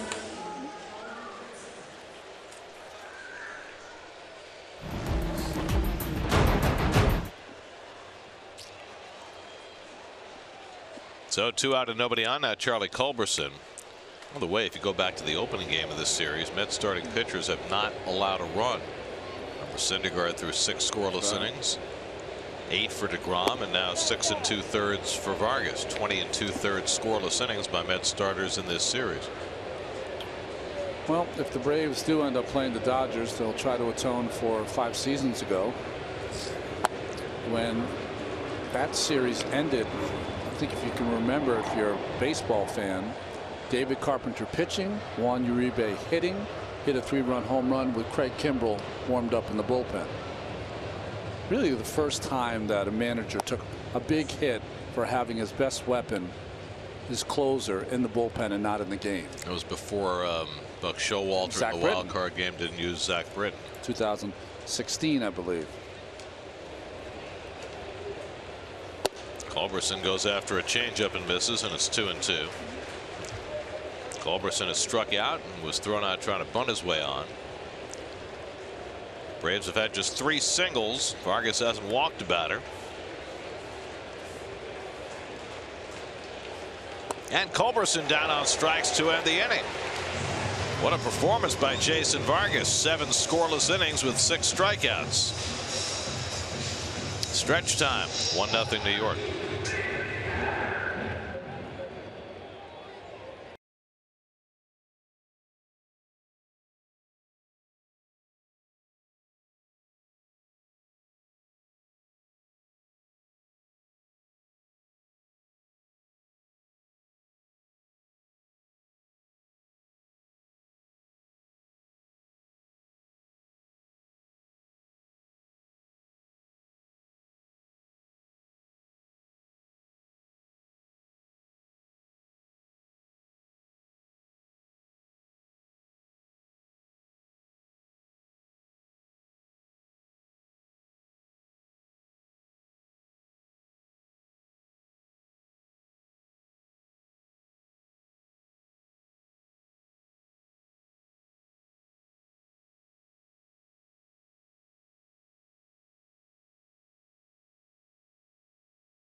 Mercedes-Benz, the best or nothing.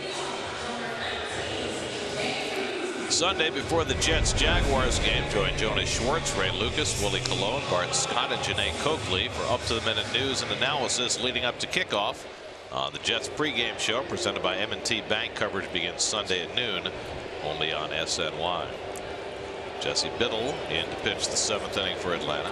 Well, Jesse Biddle has found a lot of success with the Braves in the bullpen. Jay Bruce greets him with a line drive base hit into center. Maybe not tonight. No, he was the #1 pick of the Washington Nationals as a starting pitcher. Tons of injuries kind of stalled his career, but he's been spot on this year. He was the guy who got hit by lightning sitting in his car. That's right. While he was in the minor leagues. Just one of Biddle's setbacks. But Biddle, like many of the young relievers for the Braves, has kind of hit a wall coming down the stretch, and they need to see a couple of good outings out of Biddle heading into the postseason. Here's Todd Frazier, who's flied out twice. Certainly Julio Teheran did not hurt his chances tonight. Gave up 1 run and 2 hits over 6 innings. Walked 2, struck out 5 in his final tune-up. And I would have to bet, choosing amongst Teheran, Sean Newcomb, Touki Toussaint, that they will go with the experience of Teheran as their 4th starter in the postseason. That would just be my guess. They could put Toussaint in the bullpen. Newcomb might be able to help them in the pen as well as a lefty. I'm not sure. I think it depends on where they're at in that 4th game. Let's say they're leading by 1. You know, maybe there might be a lefty-lefty matchup, so Newcomb might present the better option other than Teheran. I don't know. So I'm trying to think, if you're playing the Dodgers, would you rather take their left-hand hitters out of play? Well, then you still got Puig, right. You still have Turner. Turner. They've got a well-balanced lineup. Yeah, they've got basically 2 platoons. Yeah. So you're going to need left-handers against the Dodgers. But I think if you're facing the Rockies, you might, right-handers might be more important. How about the year that Trevor Story's had? Imagine if he hadn't lost that week, he'd be up there with Yelich too, I think. Well, Game 4 also depends where you're playing, right? If you have home field advantage and Game 4 is in Coors Field, then it might present a whole different set of circumstances, especially with Teheran having had such home run troubles this year. Bringing 2 now to Frazier. Yeah, you want someone who can keep it in the park, although even the best pitchers give up home runs in that park. Don't forget, you got a good hitting lineup in the Braves too that are going to put some points up on the board at Coors Field too.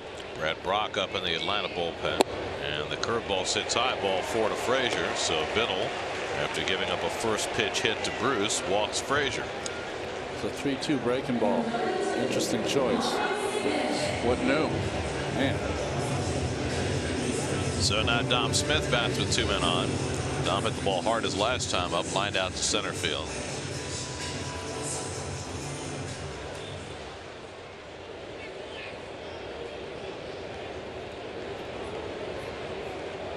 So Jason Vargas just pitched in the 7th for the first time this year. Will he get the 8th as well? And Dom is being asked to bunt on the first pitch. Remember earlier this season he was not asked to bunt in a late game circumstance. Interesting. Because the line for Mickey Callaway was that he had never been asked to bunt in the minors. And it's interesting that Mickey Callaway has used the bunt a lot and has really, with the new personnel on the team, has used hit and run a little bit. Corners pinch in. He's ready to swing as he takes a curveball for a strike. Well, I found it interesting today. I listened to Mickey speak about his lineup tonight, and you addressed it, Keith, in the open. I would swear when I was listening to him, it was a manager from 1982 talking about a lineup of putting the ball in play, getting the guy over, bunting for a base hit. It was some interesting words. Down the left field line, slicing away, and just foul.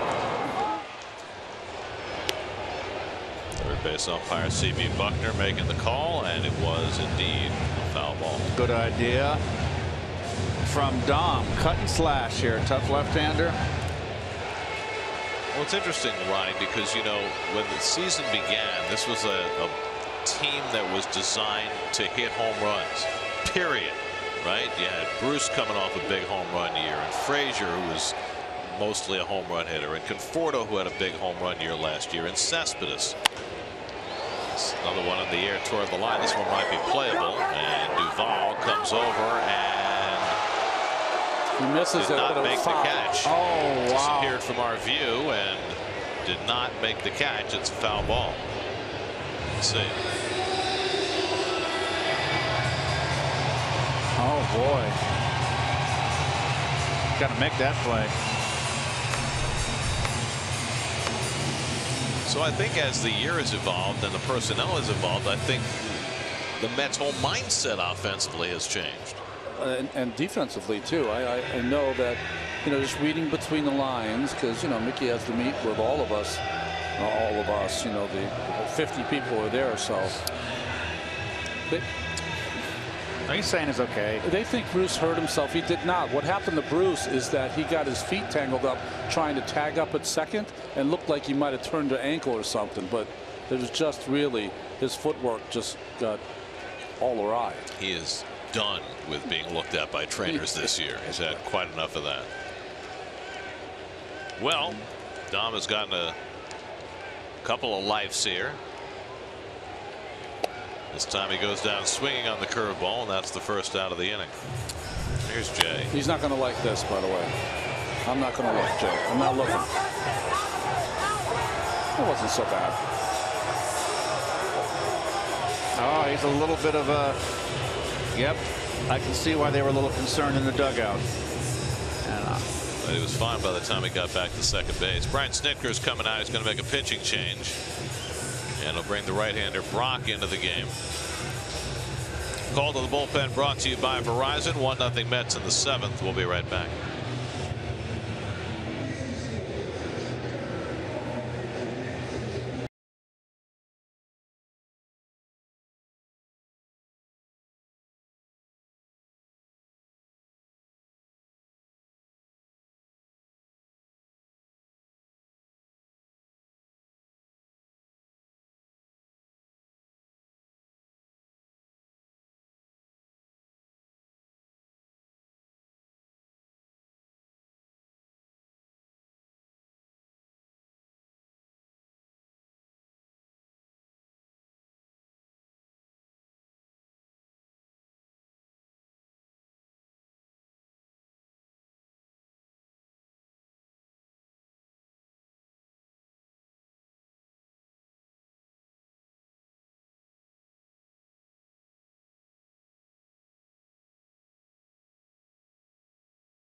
He's only given up 3 earned runs in 25 appearances since joining the Braves, but he has not pitched well of late. Kevin Plawecki, who accounted for the game's only run with a third-inning home run. That's with 2 aboard and 1 out. Devin Mesoraco's come out on deck with Jason Vargas due next.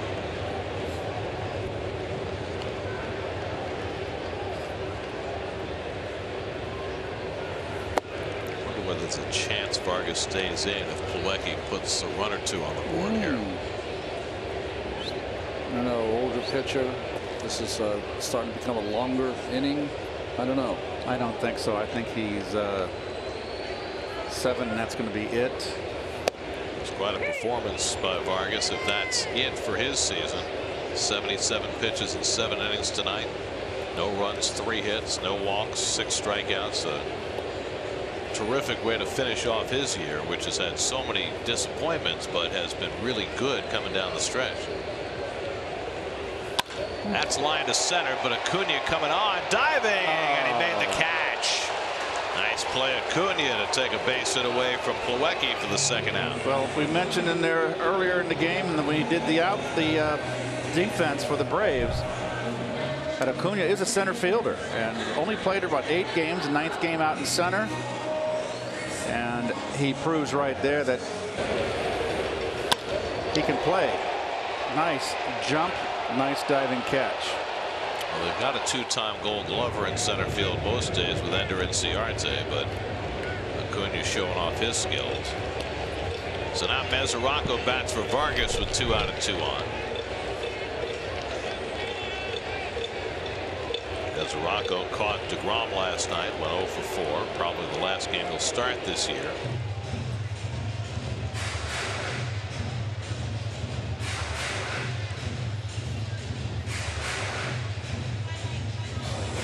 Really punctuated that whole season for DeGrom getting. I mean, just some things are just meant to be. To get your 1,000th punch out on your last pitch of 8 shutout innings when you end up with season 1.70 is all meant to be at some point. We just didn't know.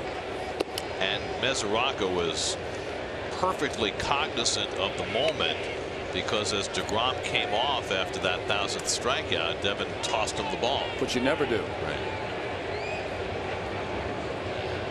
Jake's got the memento. And Jake cherished that memento until he got to the authenticator who asked for the ball. Then he had to give it up. He asked for the ball, he asked for his uniform shirt, he asked for just about everything.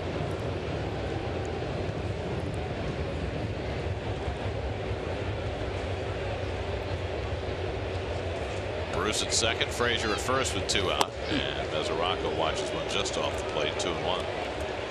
It was interesting listening to Jake after the game, because he was something nobody really talked about before the game, but he intimated that the 1,000 strikeouts was very much on his mind, particularly as he worked his way through that 8th inning, that he wanted to get it, not save it for next year. Well, it's also, I mean, he was going to obliterate the record anyway by Mets pitchers, quickest person to 1,000.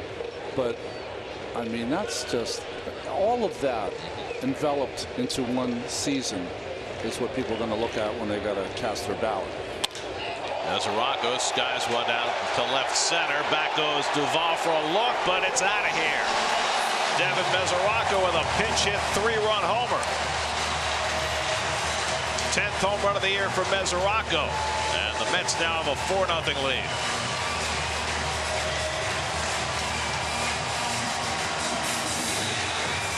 Big night for the Met catchers. Plawecki a solo shot in the 3rd, and now Mesoraco comes off the bench for a 3-run bomb. Well, Mesoraco very strong, and when you're a sinker ball pitcher, you don't want to throw it up here. That's belt high, and boy, that was a moon shot, and that's out in the old ballpark, Gare. His 11th overall, his 10th as a Met, and no doubt. There it is, belt high down the pipe.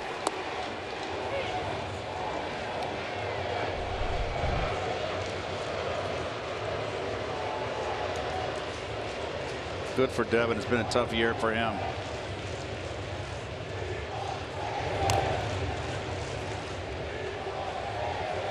Third career pinch hit home run for Mesoraco. Snicker can't love what he's seeing out of the bullpen last couple of days. Well, we mentioned that so many young relievers out there with Winkler and Minter and now Brock. Well, Brock's not young, but Biddle, yeah, who you know, were mainstays of that bullpen this year, but have really struggled down the stretch. Well, they've been pushed past any limit that they've ever seen in the major leagues. We'll go to Philadelphia and get it straight.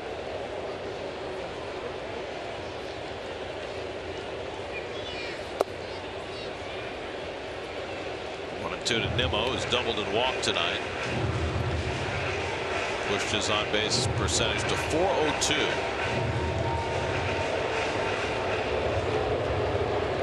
magic number to finish over 400. That was something.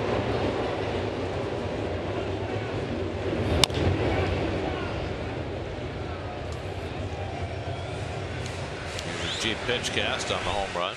Down the pipe, belt high. By the way, this nope, a little out. This new thing that you've gotten this year, I really like it a lot. Down the pipe. It's easy to tell the elevation.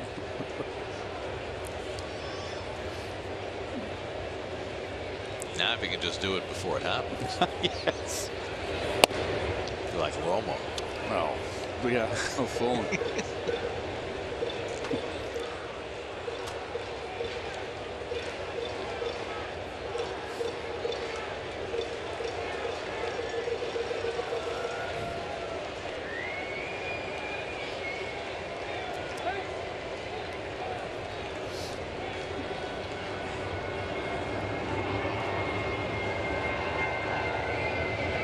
2-2 to Nimmo. And he goes down on strikes to end the inning. But Devin Mesoraco's 3-run pinch hit home run expands the Mets lead. 4-0 New York as we go to the 8th.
Before we welcome the captain back to the lineup, relive some of David Wright's best Mets moments with a whole day dedicated to the right stuff presented by Citi. It all begins Saturday at 10 a.m. right here on SNY.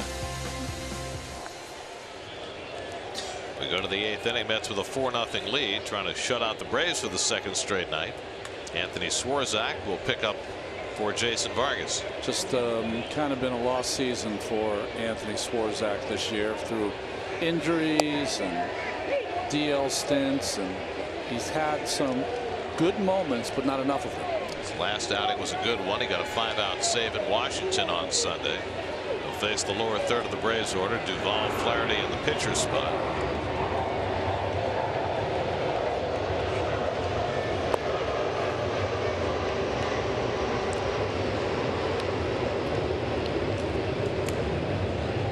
So Vargas went 7, no runs, 3 hits, no walks, 6 strikeouts, 77 pitches. A fine finish to Vargas' season. There's a chance to go to 7-9. His ERA for the year will finish at 5.77. That's lined and past the glove of Rosario, a base hit for Duvall. And so the Braves have the leadoff man on in the 8th.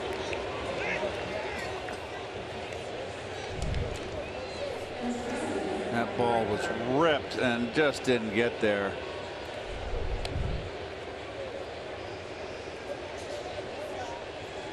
So now Flaherty, who is 1 for 2, and a base hit back in the 3rd. That was just the 4th Atlanta hit of the night.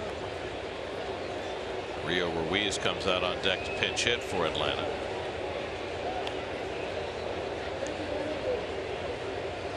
So Vargas finished at 5.77, which is the lowest his ERA has been in a long time. Yeah. But it will still set a record for the highest ERA ever by a Mets pitcher who made at least 20 starts. You know what, the prior record? This kind of shocked me because I didn't remember it this way. That's pulled foul. It's probably a great pitcher. Yeah, it was. 2008, Pedro Martinez finished with a 5.61 ERA in 20 starts. Wow. That was the record for the highest ERA for a Mets starter who made at least 20 starts. Vargas 5.77 has eclipsed that. Pedro go to Philadelphia that year at the end? Yeah, I think so. So I guess that you can say that he's in good company. DeGrom to start the game and Vargas to end the game. I was going to say 2 Pedro Martinez references tonight, one in relation to DeGrom and one in relation to Vargas. Pedro was never the same Pedro after he started suffering those foot injuries, you know.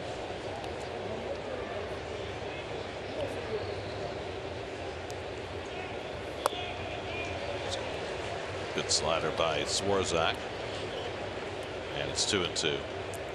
Well, you remember when he first started with the Mets, it was St. Pedro Day, as designated by Rick Peterson.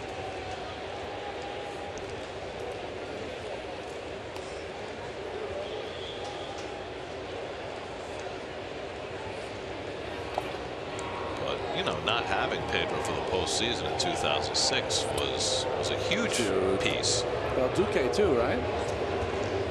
Yep. Duque got hurt right before the postseason began. Was it a hamstring or yeah, something like running that? in the outfield. Yeah. I used to love to watch him pitch. El Duque. So elegant. Oh, like a ballet. Inside, ball 4, and Flaherty works out a walk, much to the dismay of Swarzak. I thought that was a strike. You got to see that on PitchCast. We have that, guys. I think Swarzak's angry too. I think it missed him. Yeah. Okay. Depends on where Flaherty sits in the box. Is he off the plate? He's off the plate. You're right, Keith. That's why you hit 344 and MVP. And that's a lot of guts to take, but that missed. Just missed. He had a good on-base percentage. Yes. Well, Mickey Callaway has watched Swarzak give up a single and a walk. He's got his left-hander Daniel Zamora ready in the bullpen, and with Ruiz announced as the pinch hitter, he'll bring Zamora in. 4-0 Mets in the 8th. Pitching change. We'll be right back.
Branch out and take on the rest of the entertainment establishment on an all-new episode of the SNY.TV digital series, The Amazing Life, presented by Coca-Cola. Watch it now at SNY.TV/Coca-Cola. I'm gonna cringe when I see that one. I'm speechless. I was cringing just watching the promo. Oh. Daniel Zamora comes in. Tyler Flowers will be the pinch hitter for the pinch hitter. Ruiz was announced. Flowers replaces him. And a backdoor slider misses for ball 1. Flowers started last night, went 0 for 3 with 3 strikeouts against Jacob deGrom, and was talking after the game and basically said that deGrom was the best pitcher he'd ever seen.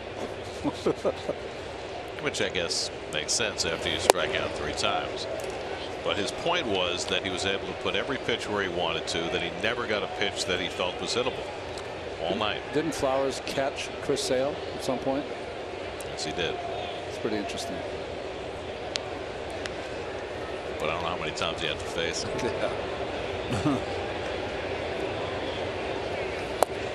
And that slider bends in for a strike, 2-1. Zamora, last pitched on Sunday, a 1-batter affair. He got Bryce Harper to foul out.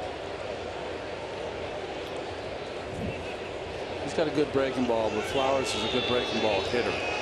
I'm going to watch carefully. Zamora here with the breaking ball has to be careful with right-handers. We've seen him pitch mainly against lefties.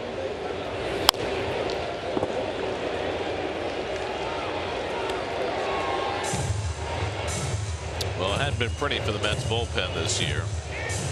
Their bullpen ERA might set a record for the worst in franchise history.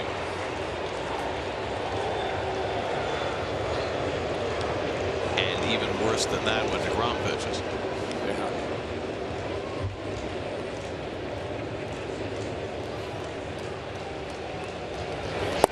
Backdoor slider gets him looking. And Flowers is out on strikes. 1 away. He didn't like the 2-0-1 down and in. Didn't like that backdoor one. Didn't like it either pitch. And this got the corner. Yes, it did. And that will take us to another pitching change. Another 1-batter affair for Zamora with Acuna coming up. Right-hander Drew Smith coming in. We'll be right back to Citi Field.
With men on base. Yeah, the number at the bottom. Just concentrate on that. That's where he has struggled the most. gave up a hit to Ronald Acuna that drove in 2 runs. Last time he pitched on Tuesday night. He faces Acuna again with 2 men on. You know, sometimes you learn about your relief pitchers that some really thrive in these positions and others need to start innings, not to come in the middle of innings. And remember, when he came in a couple games ago against Acuna in a similar situation, he 2 breaking balls and fell behind. 2-0. This time a fastball on 1-0, and it's drilled for another base hit. Duvall around third. He'll come in with the first Atlanta run. So Acuna gets Smith again, and Drew gives up another inherited run, and it's now 4-1. Boy, I tell you what, Acuna has got a fast bat. Boy, he turned on that fastball. And that's one of the things we don't measure yet, and we will. But the bat speed through the zone of a hitter, that looks as fast as it can get. Cespedes at his best. 61 RBIs now for Acuna.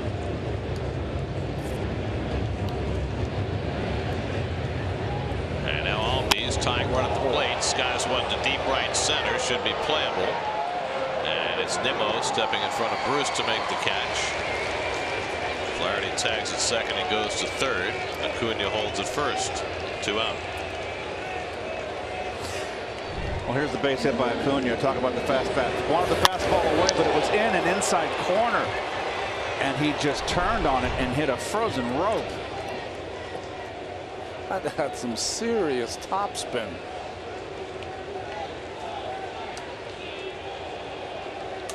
So now first and third and 2 out for Nick Markakis. You know, Gary and Keith, you see so many hitters, you know, 162 games, and so many great hitters. And then occasionally you see a guy like Acuna and you go, whoa, that's a little different than other people.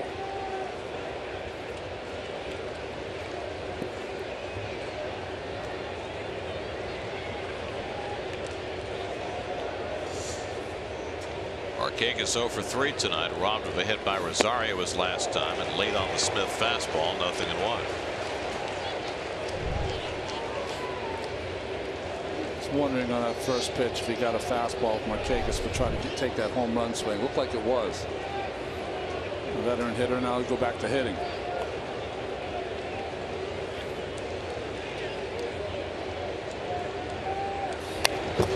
Good cut. Back that fastball. It's 0-2. Well, Smith's not afraid to challenge.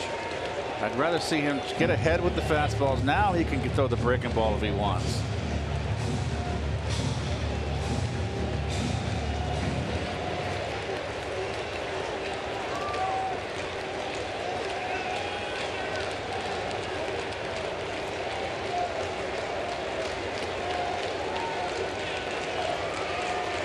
To Markakis, and he pulls one down to Smith at first.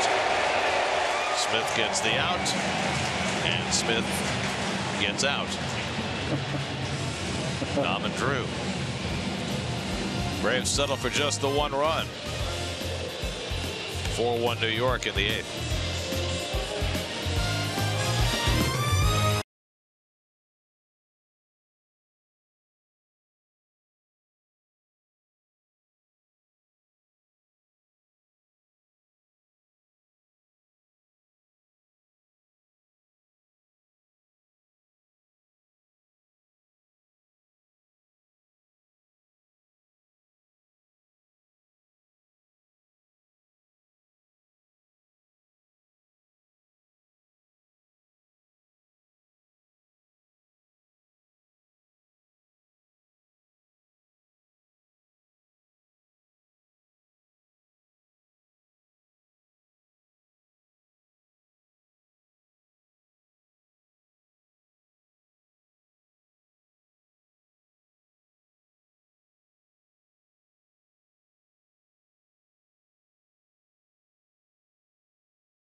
The science of first base. Oh, and you're holding a runner on. I'd like to see the glove a little more down in a ready position, but he gets right there, sees the ball into the glove, and most importantly, too, uses two hands.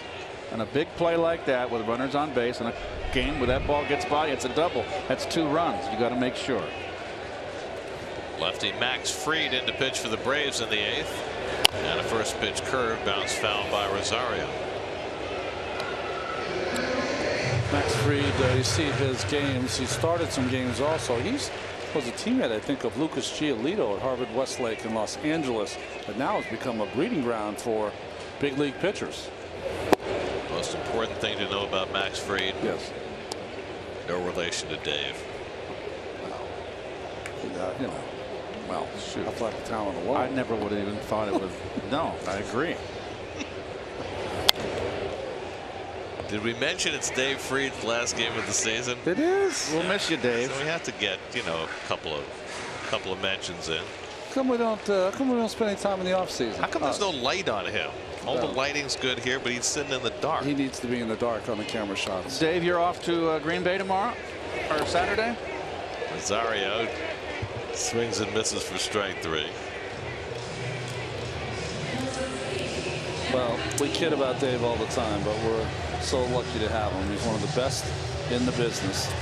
He's fantastic, but you know what's great about where he sits? Yeah. It's the best view in this booth by far. It's the best view in the booth, but you know, and he's got the most room. But he gets up and down like 15 times before the game. I don't know where he's going, what he's doing, but it's a royal pain in the you know what. Well, it's only a pain because we have this you know, pillar behind us, and he has to push his way through. Oh, pie. That's like his number. I like the pie. That's good. That's great. Well, I think Dave gets up all the time. You know, you get older, you got to get up once a little more than you normally do. By the way, how many years ago is that picture from? Exactly. They definitely caught him on a good day. Jeff McNeil's gone 0 for 3 tonight. Haven't been many 0-fers in his resume recently. And he goes down on strikes. So Fried with back-to-back strikeouts to start the bottom of the 8th. Good breaking ball. 2 good breaking balls for strikeouts here for Mr. Fried.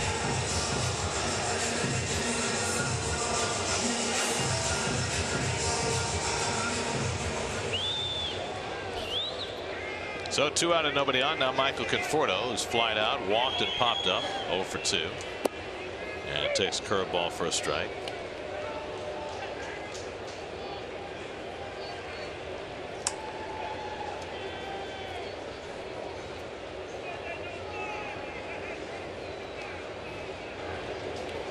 And now 0-2. Got that big sweeping Frank Viola curveball. Lucas. What do you call him? Little Luke. Little Luke. Little Luke McCoy. Nothing little about Lucas Duda. One of the biggest human beings I've ever met.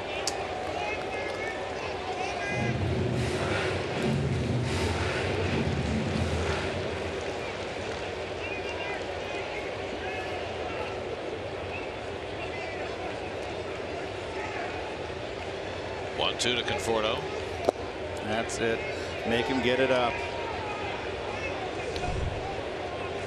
Watch his follow through, how he falls off the mound to the third base side. Big back leg kick just crossing over.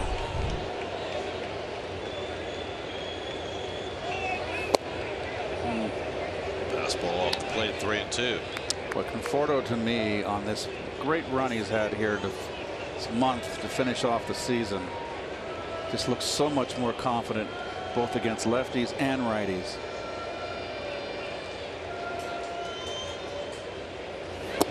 Outside, ball 4, and Conforto's on with a 2-out walk. And now a quick message from City. Think fast. What?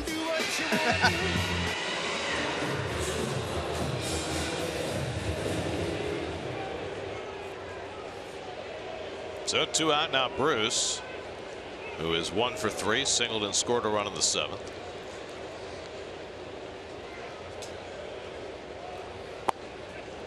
And Fried misses with a first pitch curve.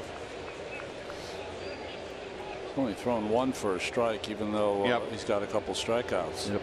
And he's got that big sweeping hook, and you just got to make him get it up. That's lined into right center. A base hit for Bruce. Conforto will stop at second. So Bruce has his second hit of the night. Well, didn't get fooled at all by the fastball. 1-0 count. Missed with the curve.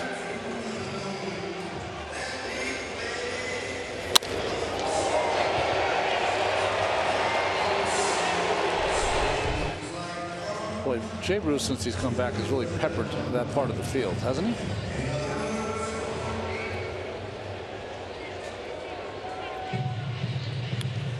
Well, here's what Jay Bruce sees: motion in real time with a fastball by Fried. A lot of deception in that motion, but he hasn't proven, one, that his fastball is effective enough, and 2, can he throw enough breaking balls for strikes over the plate?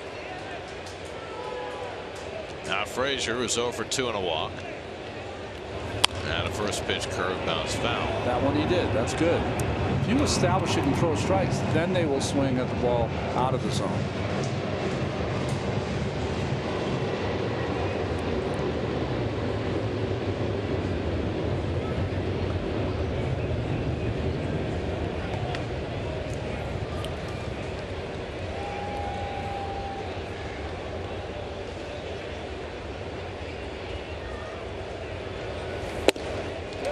Swing, he went around.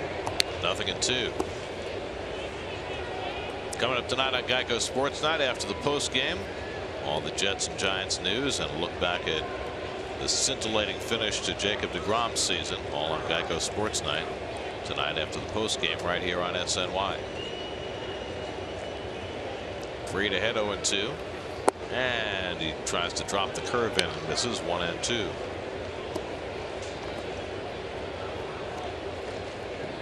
Robert Gazelman is up in the Mets bullpen. Looks like he'll get the save chance in the 9th.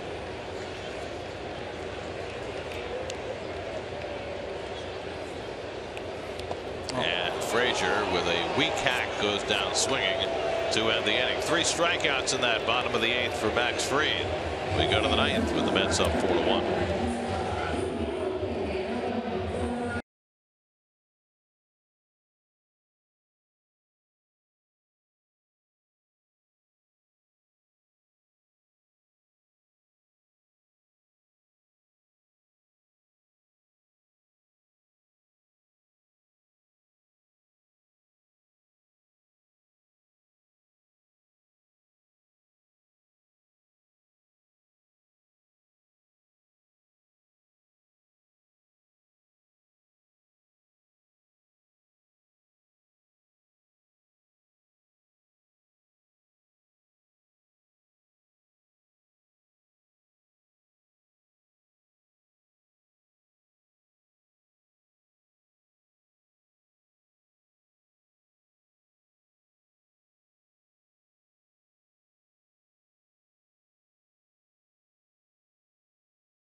Well, Robert, who's been so good all season long, leaking a little oil here as you come in. 79 innings is a lot of innings to pitch out of the bullpen. 68th game. Right-handed hitters have more trouble than lefties. Kurt Suzuki leads off in the ninth and takes inside. Gesellman pitched in the opening game of the series, got just one out and gave up 4 runs. Suzuki's 0 for 3 tonight. Flied out, lined out, grounded out. And Gesellman darts the outside corner, 1-1. Tonight's starters brought to you by People's United Bank. Jason Vargas with his best start of the year. Saved that for last. Julio Teheran was good, but gave up the Kevin Plawecki home run, and he's on the hook in this game. So the Mets got 21 scoreless innings from their starters this series. 6 from Syndergaard, 8 from DeGrom, and 7 tonight from Vargas. That starting pitching has been the best in baseball in September.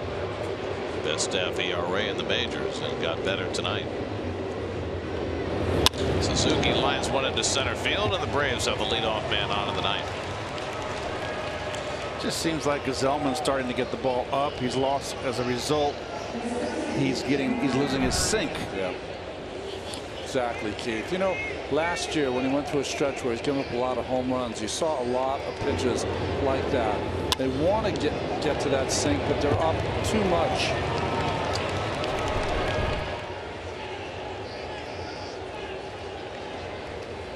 So here's Camargo, who's 0 for 3 tonight. 2 strikeouts and a pop-up against Vargas. Turns around about left-handed for the first time and takes a fastball for a strike. That wasn't a very good analysis. When a sinker baller has the ball up, it's straight. When it's on the knees, that's when you see the good life. And Gesellman hasn't had that the last couple of outings.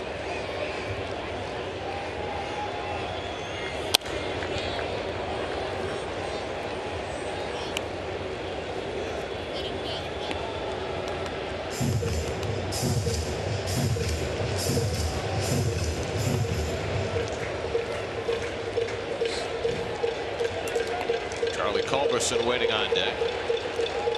0-2 to Camargo. And the curveball sits high. 1-2.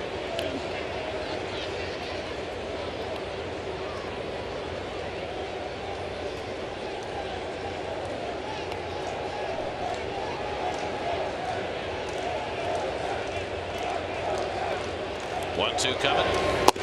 And that curve just missed. 2-2.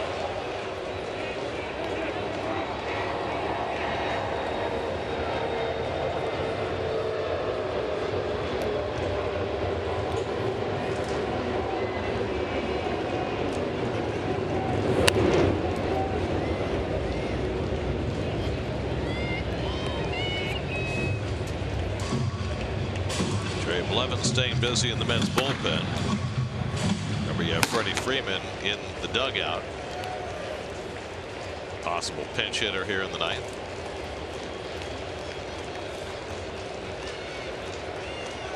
Two coming. And Camargo lashes one to deep right center. Back in the gap goes Nimmo and gets there on the edge of the warning track for the first down. So 1 out and 1 on. Time for the Built for Baseball, brought to you by T-Mobile. The big blow in this game from Devin Mesoraco. Got a little fastball up, a little bit of a cut to it, and he sent it out deep. His 10th home run of the year. 3-run pinch hit home run.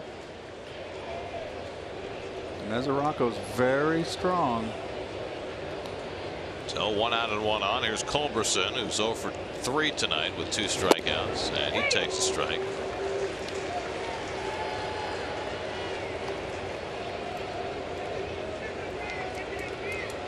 That's trying to take the rubber game of this series from the Braves in their final meeting of the season with Atlanta. Culberson flies one to center. Another chance for Nimmo. 2 out. The Mets lost 7 straight series here at Citi Field from late May to early July. They lost 7 consecutive home series. Since then, they've only lost 1 out of 9 series. That was to the Braves in early August. They've won 5 and split 3, and now a chance to take this series as well. Remember, they swept the Diamondbacks here in late May, right? And then that was it, or middle of May. So the Braves are down to their final out now. Adam Duvall, who singled and scored the only Atlanta run in the 8th.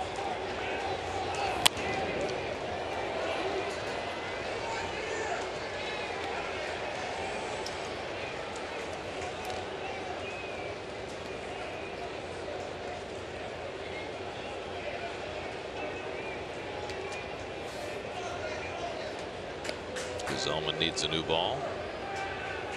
Never used to see that. Zellman had the ball. Yeah. He was thrown a second one and then tossed one out of play. They're not supposed to be 2 balls. That's right. In the pitcher's hand at once.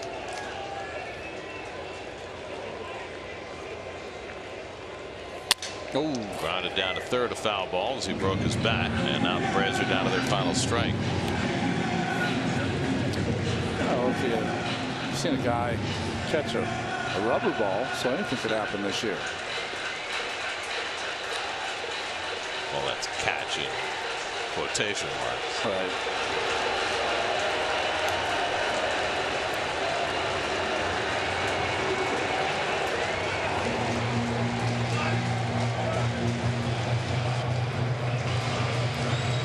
Zellman trying to save it for Jason Vargas.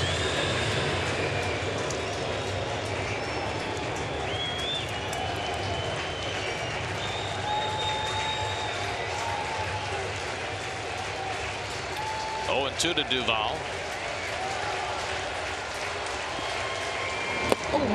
Hit him. And he hit him. And now 2 men aboard. That is not what you wanted to have happen. Tying run to the plate. And now Freddie Freeman will come up to pinch hit. And here comes Dave Island, not Mickey Callaway, so they're not making a pitching change. Well, we know the numbers for Blevins with Freeman. Freeman has had his way with Blevins. The numbers for Zellman are not great. Well, they're not great for anybody against Freeman. I mean, come on. It's all Mets pitching. You see the numbers, 6 for 19. Not nearly what he's done against Blevins. Freddie's 12 for 25 against Blevins. So Freeman, who was getting the night off tonight, Mets have held him in check so far in this series, just 1 for 8. But he'll come to bat as the tying run with 2 out in the 9th.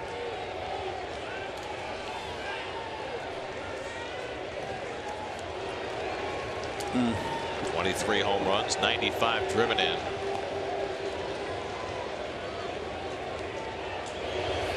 And the first pitch curveball misses for ball 1. Ender Inciarte is on deck. He'll pinch hit if Freeman can keep the inning going. Freeman batting for Flaherty. The pitcher spot due up next.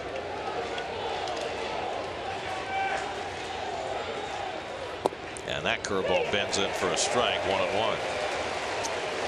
Interesting. 2 pitches taken by Freeman when he's playing, starting. He's can't wait to swing the bat. Usually hitters are more aggressive when they come up to pinch hit. I think he's looking middle in here, and he got a backdoor curve and took it. Goes out to the sinker, and now he's down to the count 1-2. Good pitch. So once again, the Braves are down to their final strike. 1-2. Curveball at his feet, 2-2. That almost hit his left knee.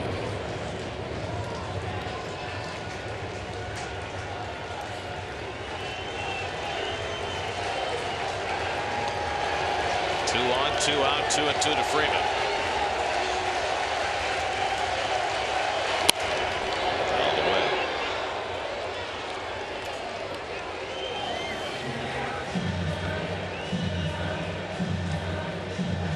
Inciarte would be next. Zellman 20 pitches deep into this 9th inning.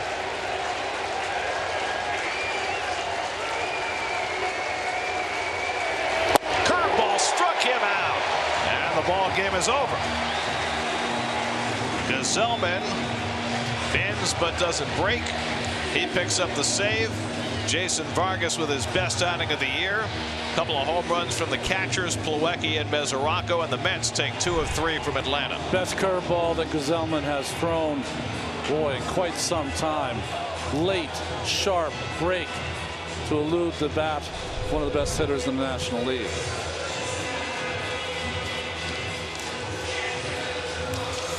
So the Mets continue to play good September baseball, now 16-9 this month. As Vargas and the Mets defeat the Braves, tonight's game summary presented by Fidelis Care. For every Mets win, the Mets organization is proud to contribute $2,500 to Northwell Health and the Cast Institute for Women's Health. For more information, visit northwell.edu/cats. This win brings the total contribution so far this season to $187,500. New York Mets baseball on SNY is brought to you by your local Ford dealers. For great deals on Ford cars, trucks, and SUVs, visit buyfordnow.com.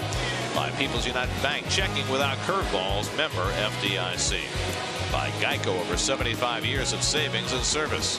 And by Budweiser, the legendary lager for legendary moments.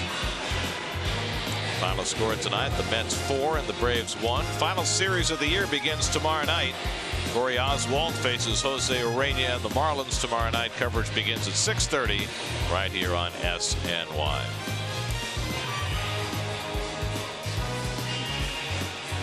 Now for Keith Hernandez, Ron Darling, Steve Gelbs, and our entire SNY crew, I'm Gary Cohen at Citi Field. After this break, it's WB Mason Postgame Live.